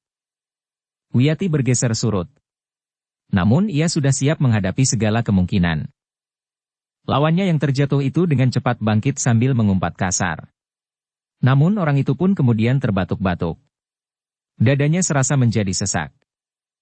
Wiyati tidak memberi kesempatan kepada kedua orang lawannya. Kakinya segera berloncatan kembali. Serangannya mengarah kepada kedua orang lawannya berganti-ganti. Ternyata kedua lawannya mulai terdesak. Wiyati bergerak semakin cepat. Serangan-serangannya datang seperti angin ribut, yang memburu lawan-lawannya kemanapun mereka bergerak. Kedua orang lawannya pun semakin mengalami kesulitan. Serangan-serangan Wiyati semakin sulit dielakkan. Meskipun kedua orang itu mengerahkan kemampuan mereka dan berdiri di arah yang berbeda, tetapi Wiyati sama sekali tidak menjadi bingung. Dalam pada itu, Ki Ambara yang bertempur melawan orang yang suaranya parau itu sempat meloncat mengambil jarak dan berkata, "Lihat, dua orang kawanmu itu ternyata tidak mampu mengalahkan seorang perempuan. Bukan tidak mampu. Tetapi mereka menjaga agar perempuan itu tertangkap tanpa disakiti. Itu memang sulit. Jika saja kedua orang kawanku tidak berniat menangkap perempuan itu utuh tanpa disakiti atau bahkan terluka, maka ia tidak akan dapat bertahan sepenginang." Tetapi Ki Ambara tertawa. Katanya, "Jangan mengigau. Seharusnya kau melihat apa yang terjadi. Kedua kawanmu sudah tidak lagi mengekang diri. Berapa kali mereka sudah dikenai serangan-serangan cucuku itu. Bahkan mereka telah terlempar dan terbanting jatuh. Namun mereka sama sekali tidak mampu berbuat apa-apa." Orang yang suaranya parau itu menggeram. Dengan garangnya ia menyerang Ki Ambara. Namun serangan-serangannya itu tidak berarti sama sekali. Bahkan semakin lama orang yang suaranya parau itu merasa semakin sulit untuk dapat menyentuh lawannya. "Jangan bermimpi," berkata Ki Ambara. "Jika dibiarkan saja, maka kedua orang kawanmu itu akan mengalami nasib yang buruk. Cegah mereka, agar mereka tidak mempergunakan senjata." "Kau takut cucumu mati?" Tidak. Aku tidak takut kalau cucuku mati. Tetapi aku takut kalau cucuku mulai membunuh. Itu akan merupakan satu pengalaman yang buruk baginya. Persetan dengan cucumu. Orang yang suaranya parau itu tidak menghiraukan peringatan Ki Ambara. Bahkan ia mencoba untuk menghentakkan ilmunya menyerang Ki Ambara. Tetapi Ki Ambara benar-benar mencemaskan Wiyati. Jika kedua orang lawannya bersenjata, maka ia pun akan bersenjata pula. Dengan demikian, maka kemungkinan yang dicemaskan itu akan dapat terjadi. Sedangkan menurut Ki Ambara, sebaiknya Wiyati tidak mulai dengan pengalaman yang mengerikan. Membunuh. Karena itu, maka Ki Ambara justru mulai memperhitungkan kemungkinan lain, agar Wiyati tidak melakukan pembunuhan itu. Tiba-tiba saja Ki Ambara telah menghentakkan ilmunya. Ternyata lawannya yang suaranya parau itu tidak mampu bertahan sesilir bawang. Dalam waktu yang singkat, maka orang yang suaranya parau itu telah terlempar dan terbanting jatuh di tanah. Ketika ia berusaha untuk bangkit, maka kaki Ki Ambara telah menyambar dagunya, sehingga orang itu telah jatuh telentang lagi. Tiba-tiba saja ujung keris Ki Ambara telah melekat di dada orang yang suaranya parau itu.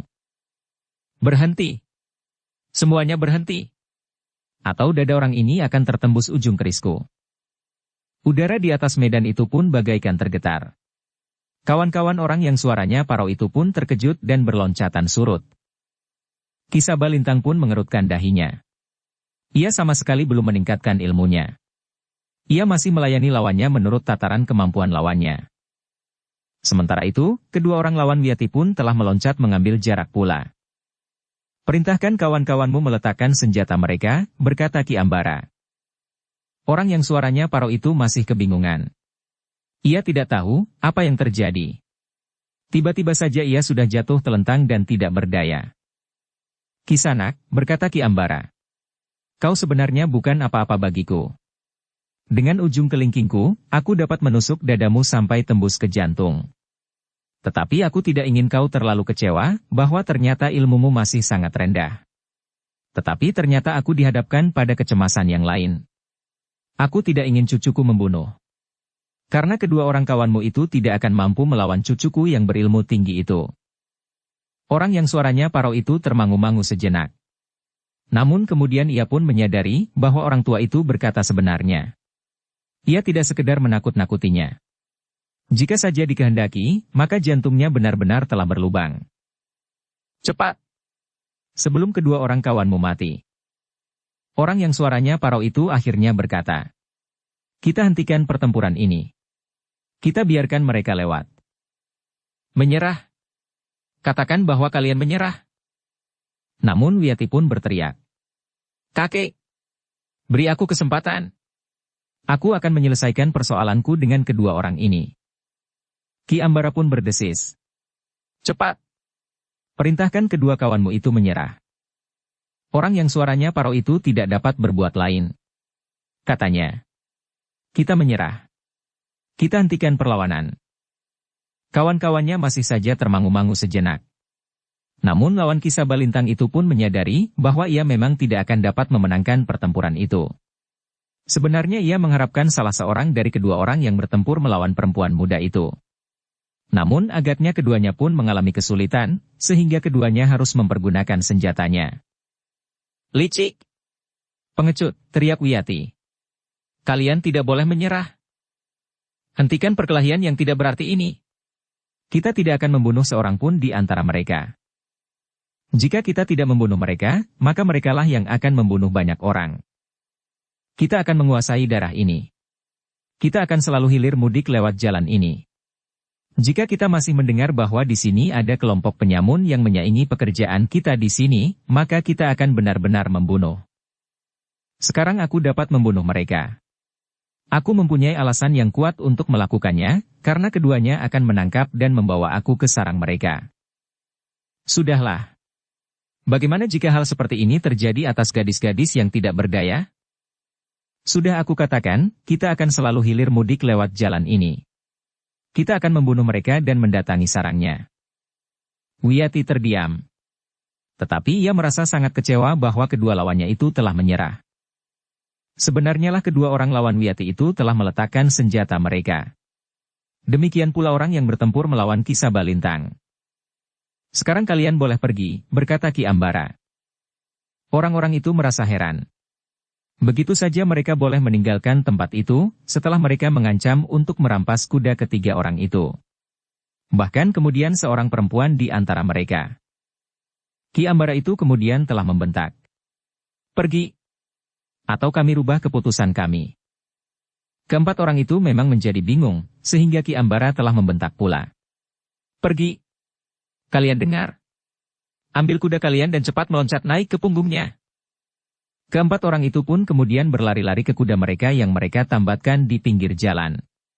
Dengan cepat mereka meloncat naik. Sebentar kemudian, meskipun mereka masih belum tahu pasti apa yang terjadi, mereka pun telah melarikan kuda-kuda mereka. Ki Ambara, Ki Sabalintang dan Wiyati memandang keempat penunggang kuda itu dengan perasaan yang berbeda-beda. Wiyatilah yang kemudian bertanya kepada Ki Ambara. Kek, kenapa kakek membiarkan saja mereka pergi? Itu tentu satu sikap yang tidak adil. Mereka adalah orang-orang yang jahat, yang telah menimbulkan banyak kesusahan bagi orang lain. Kenapa kakek membiarkan mereka pergi? Wiyati. Apa yang akan kau lakukan seandainya aku tidak membiarkan mereka pergi? Aku akan membunuh mereka, Kek. Dengan demikian, mereka tidak akan pernah mendapat kesempatan untuk melakukan kejahatan lagi. Aku hargai sikapmu, Wiyati. Tetapi membunuh bukanlah satu pengalaman yang baik. Apalagi pengalaman pertama sejak kau meninggalkan padepokanmu. Tetapi mereka orang jahat, Kek. Siapapun mereka, sahut Ki Ambara. Aku justru berusaha untuk mencegah kau mendapatkan pengalaman yang buruk pada saat kau baru saja keluar dari padepokanmu. Wiyati menundukkan kepalanya, sementara itu Ki Sabalintang menarik nafas dalam-dalam. Ki Sabalintang sendiri telah bertahun-tahun berendam dalam dunia yang berbau darah. Tetapi Ki Sabalintang mengerti maksud Ki Ambara. Sudahlah, berkata Ki Ambara. Biarkan mereka pergi. Kita akan meneruskan perjalanan kita yang masih panjang. Ya, Kek. Justru kuda-kuda kita telah mendapat kesempatan untuk beristirahat. Sejenak kemudian, ketiga orang itu pun telah melanjutkan perjalanan mereka.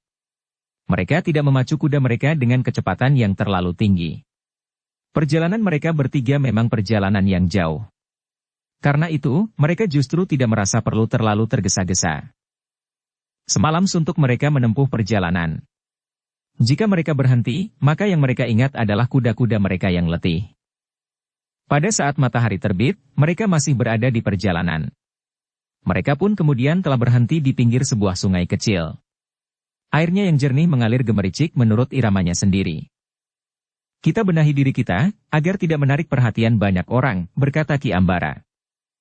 Ketiganya pun kemudian menambatkan kudanya. Dibiarkannya kudanya minum dan makan rumput segar. Sementara mereka bertiga pun turun ke sungai untuk mencuci wajah mereka dan membenahi pakaian mereka. Wiyati pun telah melakukannya pula. Sehingga dengan demikian, maka tubuhnya pun terasa menjadi segar kembali. Ki Ambara dan Ki Sabalintang sengaja membiarkan Wiyati sejak berangkat dari padepokan tidak makan, dan hanya sekali-sekali minum jika ada mata air yang bersih di perjalanan mereka. Namun Wiyati ternyata tidak mengeluh. Bahkan ia masih tetap tegar. Wajahnya masih tetap jernih dan sekali-sekali senyumnya nampak seleret menghiasi bibirnya. Namun gadis itu masih saja sulit untuk menyembunyikan perasaan kecewanya. Bukan karena ia tidak membunuh kedua lawannya, tetapi yang sebenarnya diinginkannya adalah satu keyakinan bahwa ia telah menang. Sebenarnya menang. Tetapi ia tidak mendapatkan kesempatan itu. Setelah mencuci muka, kaki dan tangannya serta membenahi pakaian mereka, maka ketiga orang itu nampak lebih segar. Mereka tidak nampak bahwa semalam suntuk mereka menempuh perjalanan. Mereka tidak ubahnya orang-orang yang bangun pagi-pagi dan berangkat ke pasar agar tidak kesiangan. Beberapa saat kemudian, mereka bertiga pun telah melanjutkan perjalanan mereka. Ketika mereka lewat di depan sebuah pasar, maka Ki Ambara pun berkata, "Kita akan singgah sebentar." "Apakah kakek akan berbelanja?" bertanya Wiyati. "Kita akan singgah di kedai depan pasar itu." "Apakah perjalanan kita masih jauh?" "Tidak. Sudah tidak jauh lagi. Itulah sebabnya aku mengajak kalian singgah sebentar di kedai. Jika sudah tidak terlalu jauh, Kenapa justru kita harus singgah? Akhirnya Ki Ambara itu menjawab. Aku haus. Wiyati justru tidak bertanya lagi. Bertiga mereka memasuki sebuah kedai yang cukup besar di depan pasar yang ramai. Beberapa saat kemudian, minuman dan makanan yang mereka pesan telah dihidangkan. Nasinya masih mengepul. Lauk dan sayurnya pun masih hangat pula. Makanlah, berkata Ki Ambara. Marilah, Paman Sabalintang, desis Wiyati. Namun Ki Sabalintang itu pun menjawab. Ingat, Wiyati. Ki Sabalintang sudah mati. Sudah mati? Ki Sabalintang tertawa. Katanya. Ya. Sudah mati. Nah, sekarang bagaimana aku memanggil Paman? Paman siapa? Ki Sabalintang memandang berkeliling. Tidak ada orang yang duduk terlalu dekat dengan mereka, sehingga tentu tidak akan ada orang yang mendengarnya. Mereka asyik dengan minuman dan makanan mereka masing-masing, Paman. Ki Sabalintang mengangguk. Katanya. Ya. Mereka tidak memperhatikan kita. Meskipun demikian, kita tidak boleh lengah. Jadi, desak Wiyati. Ki Sabalintang mengerutkan dahinya. Katanya. Aku harus mendapatkan nama yang sangat baik. Berwibawa dan mempunyai arti yang baik pula. Wiyati dan Ki Ambara pun tertawa. Nanti. Di rumah aku bercerita panjang. Kau harus tahu segala sesuatunya untuk mendukung tugasmu. Kau tidak boleh salah, agar rencana besar kita dapat berlangsung dengan sempurna. Wiyati mengangguk. Nampaknya Ki Sabalintang menjadi bersungguh-sungguh. Justru karena itu, ia tidak bertanya lagi. Sejenak kemudian mereka pun terdiam. Ki Ambara sendiri sibuk dengan nasi hangat dan lauk ikan gurami. Beberapa saat kemudian, ketiganya telah selesai. Setelah membayar harga makanan mereka, maka mereka pun segera melangkah keluar dari kedai yang justru menjadi semakin ramai. Namun demikian mereka berdiri di luar kedai, mereka pun melihat beberapa orang mengerumuni seseorang. Bukan saja mengerumuni, tetapi nampaknya mereka sedang memukuli seorang remaja yang berteriak-teriak kesakitan. Wiyatilah yang berlari lebih dahulu mendekat. Ia pun segera menyibak dan dengan lantang berteriak. Tunggu. Kenapa anak ini dipukul? Sebelum ada yang menjawab, maka seorang perempuan telah mendekap anak itu sambil menangis. Kau kenapa, Ngger? Kenapa kau dipukuli? Seorang yang bertubuh tinggi tegap, dengan mengenakan baju yang terbuka di bagian dadanya sehingga ikat pinggang kulitnya yang besar nampak melingkar di perutnya, berkata dengan geram. Anak ini telah mencopet. Mencopet apa? Wiyatilah yang bertanya. Uang. Bertanyalah kepada orang ini, yang kehilangan uangnya yang disimpannya di kantong ikat pinggangnya. Ia baru saja menjual seekor lembu yang besar. Tetapi pemilik uang, seorang yang sudah separuh baya itu menyahut. Tidak. Tidak aku simpan di dalam kantong ikat pinggang, tetapi aku simpan di dalam kampil. Tali kampil itu aku ikat pada ikat pinggangku ini. Orang yang bertubuh tinggi tegap itu mengangguk-angguk. Katanya kemudian. Nah, kau dengar. Anak itu telah memotong tali kampil itu dan mencopet uang hasil penjualan seekor lembu itu. Kau lihat anak ini mengambil uangmu, bertanya Wiyati. Tidak, pemilik uang itu menggeleng. Jadi kenapa kau tuduh anak ini? Seseorang meneriakannya.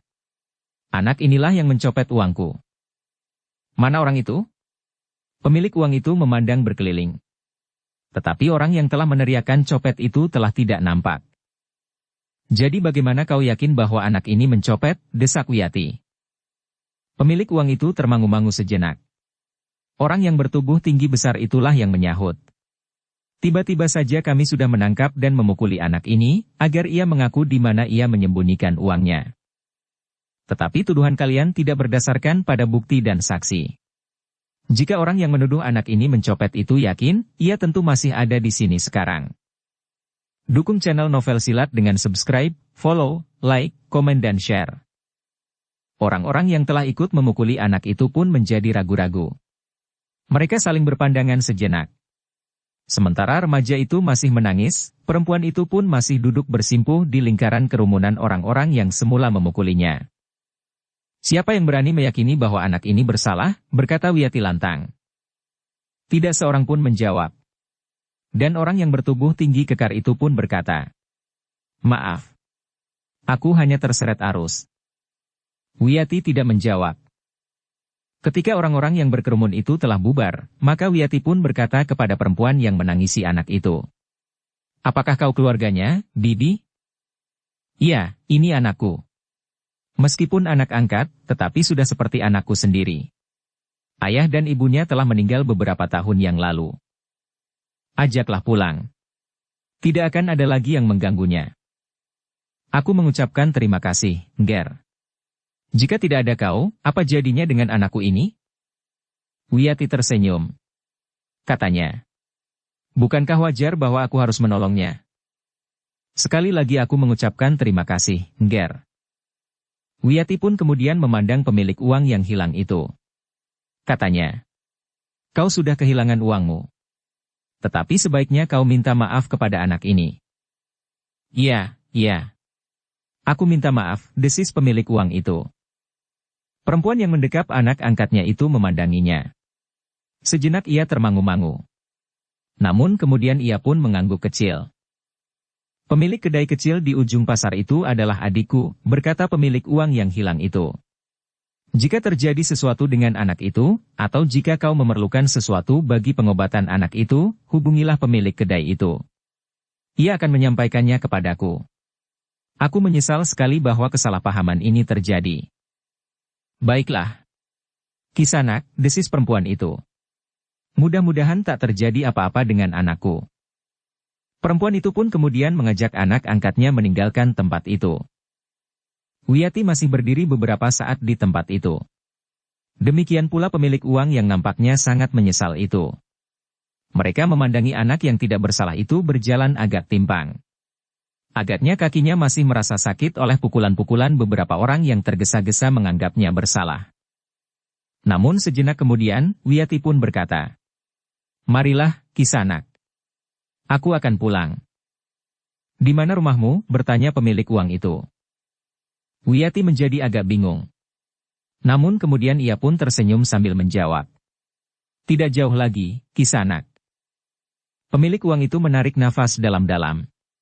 Dipandanginya Wiyati yang kemudian meninggalkannya langsung menemui dua orang laki-laki yang berada tidak jauh dari sebuah kedai yang cukup besar. Pemilik uang itu tiba-tiba telah melangkah pula mendekat. Sambil mengangguk hormat pemilik uang itu berkata, "Aku tidak sengaja melakukannya sehingga anak itu menjadi korban." "Apa yang terjadi?" bertanya Ki Ambara. Pemilik uang itu akan menjawab. Tetapi Wiyati mendahuluinya. "Sudahlah Kisanak. Anggap saja persoalannya sudah selesai." Pemilik uang itu memandang wajah Wiyati dengan tidak berkedip, sehingga Wiyati merasa wajahnya menjadi gatal. "Marilah, Kek," ajak Wiyati. Ki Ambara tersenyum. Katanya, "Marilah." "Sudahlah, Kisanak. Kami akan melanjutkan perjalanan." Sejenak kemudian, Wiyati pun segera meloncat ke atas punggung kudanya. Demikian pula Ki Ambara dan Ki Sabalintang. Pemilik uang yang hilang itu memandang mereka dengan tidak berkedip. Namun ia pun kemudian berdesis, "Gadis itu cantik sekali." Dalam pada itu, Wiyati, Ki Ambara, dan Ki Sabalintang pun melarikan kuda mereka meninggalkan pasar. Rumah Ki Ambara memang tidak terlalu jauh. Beberapa saat lagi, mereka akan segera sampai ke Kajoran. Namun Wiyati pun kemudian mengerutkan dahinya. Ia melihat orang bertubuh tinggi kekar yang ikut memukuli anak yang dituduh mencopet uang itu meloncat parit, diikuti oleh seorang anak muda.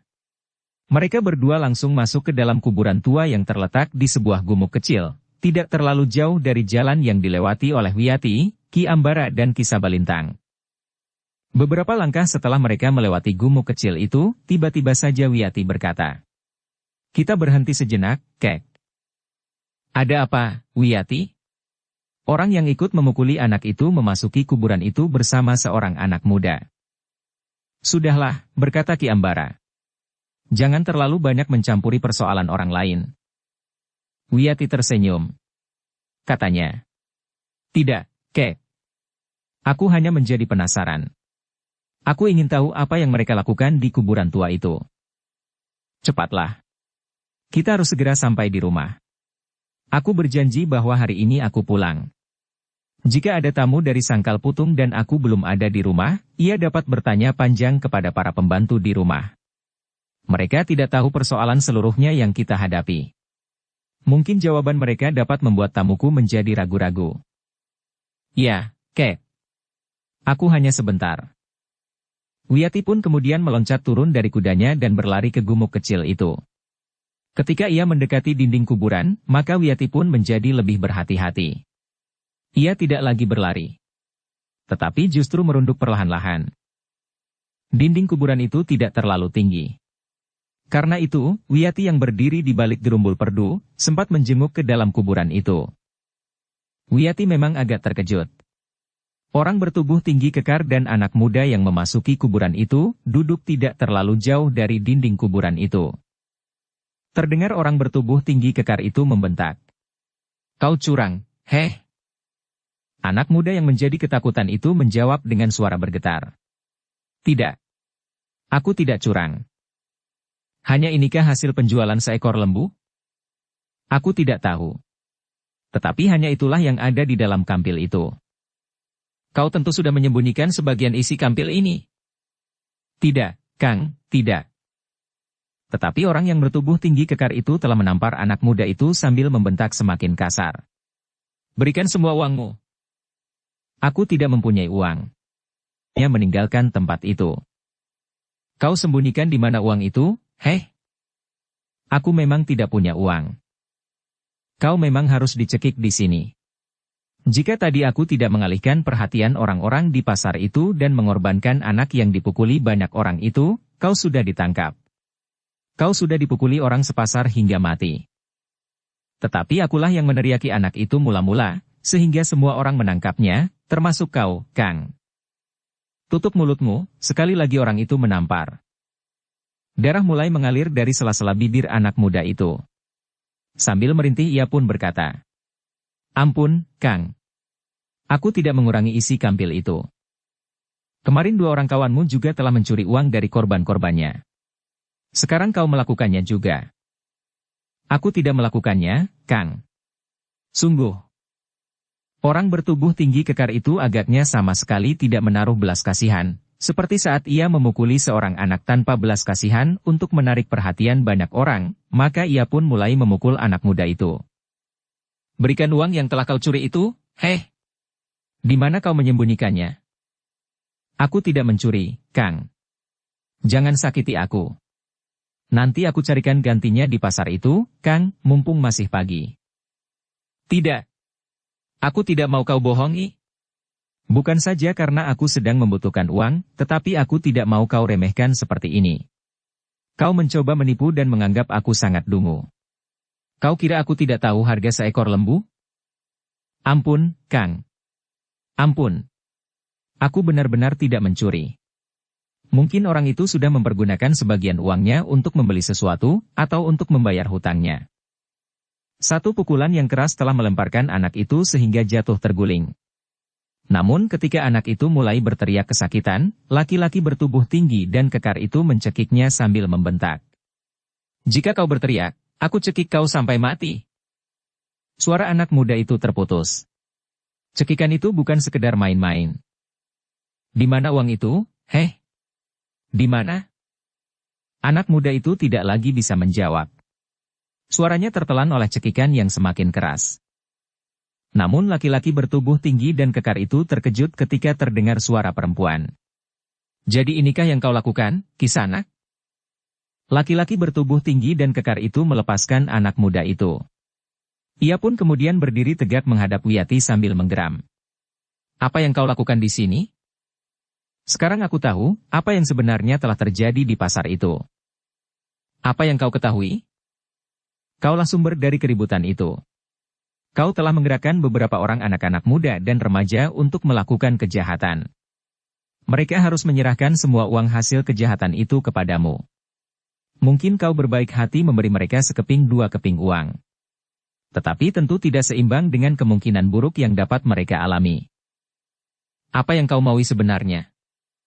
Serahkan uang itu kepadaku." "Uang mana?" "Uang dalam kampil itu." Untuk apa? Aku harus mengembalikannya kepada pemiliknya. Kau pun harus ikut aku menemui pemilik uang itu. Kau harus mengalami sebagaimana dialami oleh anak-anak yang kau pukuli itu. Apakah kau sedang mengigau? Aku berkata sebenarnya. Apa yang dapat kau lakukan? Kau seorang perempuan. Atau kau sengaja menyerahkan dirimu kepadaku? Serahkan uang itu kepadaku. Apakah kau sudah gila? Sekali lagi, dengar baik-baik. Serahkan uang itu kepadaku. Serahkan saja dirimu kepadaku, berkata laki-laki yang bertubuh tinggi dan kekar itu. Aku peringatkan sekali lagi. Serahkan uang itu kepadaku, atau aku akan memaksamu. Tiba-tiba saja orang itu tertawa katanya. Aku tidak bermimpi bahwa aku akan bertemu dengan seorang perempuan yang cantik sekali. Wajah Wiyati berkerut. Sementara laki-laki itu berkata selanjutnya. Aku pun tidak bermimpi bahwa perempuan cantik itu ternyata garang sekali. Tetapi aku memang menyenangi perempuan-perempuan yang garang, yang harus ditaklukkan dengan kekerasan. Aku benci kepada perempuan yang lemah, cengeng dan pasrah pada keadaannya. Tetapi laki-laki itu terkejut. Tiba-tiba saja tangan yang mempunyai jari-jari yang lentik itu telah menampar wajahnya. Laki-laki bertubuh tinggi dan kekar itu terkejut. Ia pun meloncat selangkah surut. Namun terasa bibirnya menjadi pedih. Ketika punggung telapak tangannya mengusap mulutnya, terasa cairan yang hangat di sela-sela bibirnya. Laki-laki itu mengumpat kasar. Katanya, perempuan tidak tahu diri. Kau kira aku siapa, heh? Kau kira aku sama saja dengan pencopet itu? Kau samakan aku dengan pencuri ayam di pinggir jalan? Jadi, kau siapa, jika bukan pencopet atau pencuri ayam di pinggir jalan? Anak muda itu masih harus mempunyai modal keterampilan dan keberanian untuk mencopet korbannya. Sementara itu, kau sendiri? Iblis betina. Dengar namaku. Aku adalah Sura Indrajit. Setiap bibir tentu sudah pernah mengucapkan namaku. Wiyati mengerutkan dahinya. Namun sambil menggeleng ia pun berkata, aku belum pernah mendengar namamu. Seandainya namamu memang besar, kenapa kau sandarkan hidupmu dengan memeras pencopet-pencopet kecil seperti itu? Kenapa kau tidak merampok saja di rumah saudagar-saudagar kaya? Atau merampok rumah-rumah bebahu kademangan, atau para pejabat yang bertindak sewenang-wenang dan menyalahgunakan kekuasaannya untuk kepentingan diri sendiri? Kau tidak usah mengajari aku. Apapun yang aku lakukan, sesuai dengan keinginanku di satu saat. Jika demikian, apa keinginanmu sekarang? Mencekik anak itu? Tidak. Lalu? Kau. Wiyatilah yang kemudian tertawa. Katanya. Bercerminlah di belumbang yang airnya bening. Lihat wajahmu serta dirimu yang kumal dan kusut itu. Lihat matamu yang keruh seperti keruhnya hatimu. Lihat pula mulutmu yang sering mengucapkan kata-kata kotor. Lihat dirimu seutuhnya. Baru kau berbicara tentang seorang perempuan. Laki-laki itu benar-benar tersinggung. Tangannya terayun ke mulut Wiyati. Ia juga ingin membalas tamparan tangan perempuan yang terasa pedih di bibirnya. Tetapi sekali lagi laki-laki itu terkejut. Seperti saat tangan perempuan itu mengenai wajahnya. Tangannya yang terayun deras itu sama sekali tidak menyentuh sasarannya. Bahkan tiba-tiba saja terdengar perempuan itu tertawa perlahan seperti seorang perempuan terhormat tertawa di hadapan banyak orang. Tidak menampakkan giginya, meskipun seandainya giginya miji timun. Laki-laki itu mengumpat lebih kasar. Dengan lantang ia pun kemudian berkata, perempuan iblis, apa yang sebenarnya kau kehendaki? Sudah aku katakan. Uang itu. Berikan uang itu. Aku akan mengembalikannya kepada pemiliknya. Bohong. Kau tentu juga salah seorang dari sekelompok perampok yang ganas. Kau rampas uang itu, tentu akan kau miliki sendiri. Seandainya demikian, kau gila. Kau tahu jawabnya. Wiyati menjadi tidak sabar lagi. Ia pun maju selangkah sambil berkata, jika kau tidak memberikan uang itu, maka aku akan memaksamu. Aku akan mencekikmu. Lebih baik kau yang mati daripada anak muda itu. Laki-laki yang bertubuh kekar itu benar-benar tidak dapat menahan diri lagi.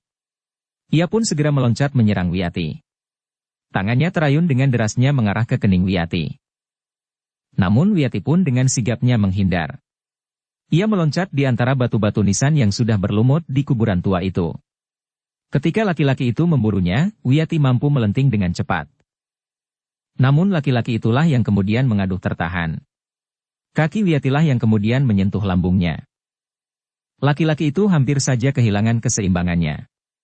Ketika ia terdorong ke belakang, kakinya telah terantuk batu nisan. Namun untunglah bahwa tangannya dengan cepat menyambar pohon Kamboja tua yang tumbuh di dekatnya. Laki-laki itu pun kemudian menyadari bahwa perempuan itu adalah perempuan yang sangat berbahaya. Kau memang harus dibunuh. Sayang kecantikanmu. Tetapi kelakuanmu lebih buruk dari iblis betina. Jadi kau masih dapat menyebut kelakuan yang baik dan yang buruk? Aku koyakan mulutmu. Laki-laki yang bertubuh tinggi kekar itu telah menyerang lagi. Lebih garang dari sebelumnya. Namun serangan-serangan itu tidak berarti bagi Wiyati. Dengan tangkasnya ia mengelak. Dan bahkan Wiyati pun telah berganti menyerang. Laki-laki yang bertubuh tinggi itu benar-benar tidak berdaya melawan Wiyati. Serangan-serangan Wiyati datang beruntun. Tangannya telah menghantam keningnya. Kemudian dagunya, dahinya, dan dadanya. Laki-laki yang bertubuh tinggi kekar itu berusaha untuk menepi, menghindari nisan-nisan tua yang berserakan. Namun serangan Wiyati selalu memburunya. Laki-laki itu benar-benar tidak mempunyai kesempatan untuk membalas. Bahkan ketika tangan Wiyati dengan derasnya menghantam dadanya, maka laki-laki itu terlempar surut beberapa langkah, membentur dinding kuburan tua itu dan kemudian jatuh terbanting di tanah. Sebelum ia sempat bangkit, Wiyati telah meloncat mendekat. Menarik bajunya, mengangkat laki-laki bertubuh kekar itu untuk bangkit berdiri. Namun sebuah pukulan yang sangat keras mengenai mulutnya.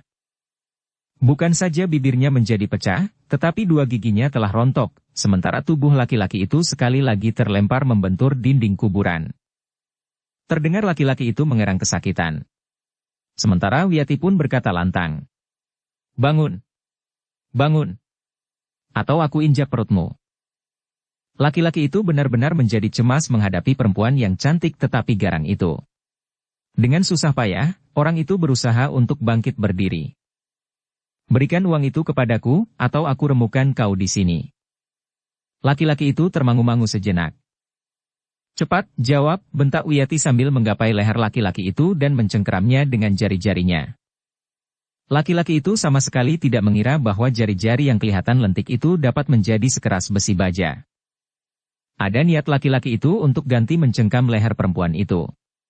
Namun ia pun menyadari bahwa itu hanya akan sia-sia saja. Cengkeraman itu hanya akan membuat perempuan itu semakin marah dan memperlakukannya lebih semena-mena lagi.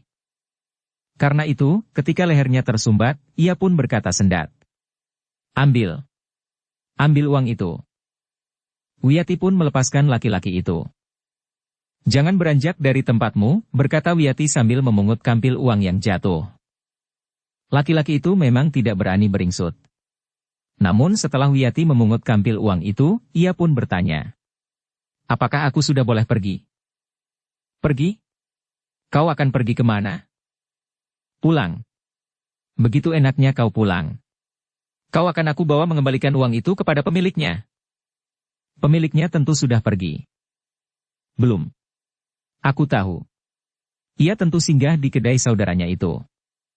"Bawa uang itu, dan kembalikan kepadanya," berkata orang itu. "Kau yang harus mengembalikannya. Anak itulah yang mengambilnya. Biar anak itu yang mengembalikannya." "Tidak. Kau yang bertanggung jawab." "Jangan aku."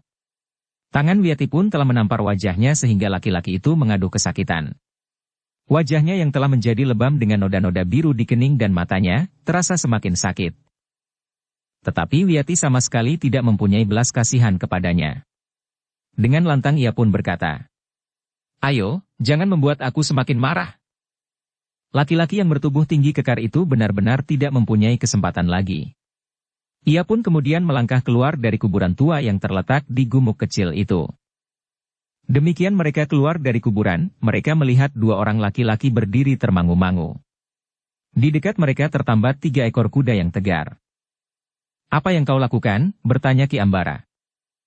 "Aku menangkap pencopet yang sebenarnya, Kek." Lalu, apa yang kau lakukan? Kita kembali ke pasar, membawa pencopet ini dan uangnya yang dicopetnya. Ia harus mengembalikan uang itu kepada pemiliknya. Ki Ambara menarik nafas dalam-dalam. Kepada Ki Sabalintang, Ki Ambara pun berkata, "Marilah. Kita kembali ke pasar." Ketiga orang berkuda itu pun telah menggiring laki-laki yang bertubuh tinggi kekar itu kembali ke pasar. Mereka langsung menuju ke kedai yang ditunjuk oleh pemilik uang yang hilang itu. Orang-orang melihat laki-laki yang tinggi dan kekar itu dengan heran. Apa yang telah terjadi dengan laki-laki itu? Laki-laki itu memang sering berada di pasar itu. Tetapi tidak seorang pun yang tahu apa yang telah dilakukannya. Wiyati langsung menggiring laki-laki itu ke kedai yang di ujung, kedai yang ditunjuk oleh pemilik uang itu. Diikuti oleh Ki Ambara dan Ki Sabalintang. Kedatangan laki-laki yang bertubuh tinggi kekar itu mengejutkan orang-orang yang berada di kedai itu. Bahkan sebagian justru menjadi ketakutan. Tetapi mereka pun kemudian menjadi heran ketika perempuan muda yang berkuda di belakangnya itu meloncat turun sambil membentaknya. "Masuk ke kedai itu!" Laki-laki itu sama sekali tidak membantah. Ia pun kemudian melangkah masuk ke dalam kedai itu. Wiyati yang mengikutinya kemudian berkata, "Duduklah." Orang-orang yang berada di dalam kedai itu menjadi gelisah. Mereka tidak tahu permainan apa yang sedang mereka saksikan. Laki-laki yang bertubuh tinggi kekar dan yang sudah sering mereka lihat berada di pasar itu, tunduk dan bahkan nampak ketakutan terhadap seorang perempuan muda yang cantik, namun agaknya cukup garang. Ternyata pemilik uang yang dicopet itu benar-benar masih berada di kedai itu. Ketika orang itu melihat Wiyati, maka orang itu pun segera mendekatinya sambil bertanya, "Kenapa kau kembali? Apakah kau mencari aku?" "Iya," jawab Wiyati. "Untuk apa? Apakah kau mempunyai keperluan khusus?" "Ya. Aku bawa orang ini." "Siapakah orang ini?" "Orang yang mencuri uangmu." Pemilik uang itu termangu-mangu sejenak. Dengan dahi yang berkerut ia pun menyahut, "Bukankah laki-laki ini yang telah membantu berusaha menangkap pencopet itu?" Meskipun kemudian ternyata keliru. Tetapi ia sudah menunjukkan niat baiknya. Ternyata semuanya itu adalah sekedar permainannya. Ia sengaja melepaskan perhatian banyak orang dari pencopet orang yang sebenarnya, karena pencopet yang sebenarnya adalah orang yang bekerja untuk orang ini. "Maksudmu? Pencopet yang sebenarnya harus menyerahkan hasilnya kepadanya." Bahkan ia sempat menyakiti pencopet-pencopet itu jika mereka tidak dapat menyerahkan uang sebagaimana diinginkannya. Pemilik uang itu menggeretakkan giginya. Tetapi ketika ia menatap mata orang yang bertubuh tinggi kekar itu, maka kulitnya justru meremang. "Nah, sekarang kembalikan uang itu kepadanya," bentak Wiyati. Orang bertubuh tinggi itu termangu-mangu. Namun Wiyati pun kemudian menyerahkan kampil berisi uang yang dibawanya kepada orang itu. Orang bertubuh tinggi kekar itu pun terpaksa menerimanya. "Serahkan kepadanya. Kau harus minta maaf dan mengaku bahwa kaulah yang telah mencopetnya, meskipun tidak dengan tanganmu sendiri." Orang bertubuh tinggi itu memandang pemilik uang itu sekilas. Kemudian memandang wajah Wiyati yang gelap. "Cepat!" Orang bertubuh tinggi itu tidak dapat menolak. Ia pun kemudian telah menyerahkan uang itu kepada pemiliknya. "Kenapa kau diam saja? Katakan kepadanya bahwa kau minta maaf karena kau telah mencopetnya. Katakan bahwa kau sengaja mengorbankan anak yang tidak bersalah itu, agar anak itulah yang dipukuli orang banyak. Katakan bahwa kau tidak peduli bahwa anak yang tidak bersalah itu akan dapat mati karenanya, asal kau selamat." Orang bertubuh tinggi itu masih terdiam. "Katakan. Katakan bahwa kau sengaja memukuli anak itu agar orang banyak melakukannya juga. Katakan bahwa kau sengaja melakukannya agar anak yang tidak bersalah itu mati. Dan kau tidak akan pernah diungkit lagi. Bahwa sebenarnya kaulah yang telah mencopetnya. Kau sengaja membunuh anak itu. Kau bunuh anak yang tidak bersalah itu." Tiba-tiba saja tangan Wiyati telah melayang menghantam wajah orang bertubuh tinggi kekar itu. Demikian kerasnya sehingga orang itu terpelanting menimpa sebuah lincak bambu. Suaranya bergerak dan lincak bambu itu pun patah di tengah. Laki-laki itu menyeringai menahan nyeri di punggungnya yang serasa patah. Wajahnya yang lebam itu masih terasa sakit. Ditambah lengannya dan kemudian tulang belakang. Ki Ambaralah yang kemudian mendekati Wiyati sambil berdesis. Sudahlah, Ger. Sudahlah. Tetapi bagaimana jika anak yang tidak bersalah itu mati, Kek? Bagaimana perasaan ibunya? Sementara orang-orang tetap menganggapnya bersalah. Tetapi ia tidak mati, kan? Tetapi siapa tahu bahwa pernah terjadi hal yang sama dan anak yang dikorbankannya itu mati? Tiba-tiba saja di mata gadis itu meleleh air matanya. Ki Ambara menarik nafas dalam-dalam. Ia harus mempelajari sifat gadis itu baik-baik. Sebelum gadis itu melakukan tugasnya. Wiyati mengusap matanya yang basah. Ia menjadi terharu membayangkan kemungkinan buruk yang dapat terjadi atas seseorang yang sama sekali tidak bersalah. Seorang yang harus menderita karena ia dituduh melakukan kejahatan, justru oleh penjahat itu sendiri. Hati anak ini bersih, desis Ki Ambara kepada diri sendiri. Tetapi tugas yang harus dilakukannya bukan tugas yang bersih. Tetapi menurut guru gadis itu menyimpan dendam yang sangat dalam di dalam hatinya terhadap Ki Gede Pemanahan, dan yang kemudian menurun sampai ke anaknya, Sutawijaya. Ki Ambara masih belum berani mengambil kesimpulan. Tetapi jiwa gadis itu ternyata telah terguncang melihat ketidakadilan yang terjadi. Sejenak kemudian Wiyati pun berkata, "Aku serahkan orang ini kepada kalian. Kalian harus menghukumnya lebih berat dari yang dialami oleh anak yang tidak bersalah itu." Tetapi pemilik uang itu pun berkata, "Sudahlah. Aku sudah merasa senang sekali bahwa uangku kembali. Aku menjual lembu karena aku memerlukan uang. Aku menjadi bingung demikian uangku hilang, sehingga perasaanku mudah sekali terbakar. Sekarang pencopet yang sesungguhnya telah dapat ditangkap. Kau mau apakan orang itu?" Pemilik uang itu menjadi bingung. Orang itu harus diperlakukan lebih buruk dari anak itu. Itu tidak perlu lagi.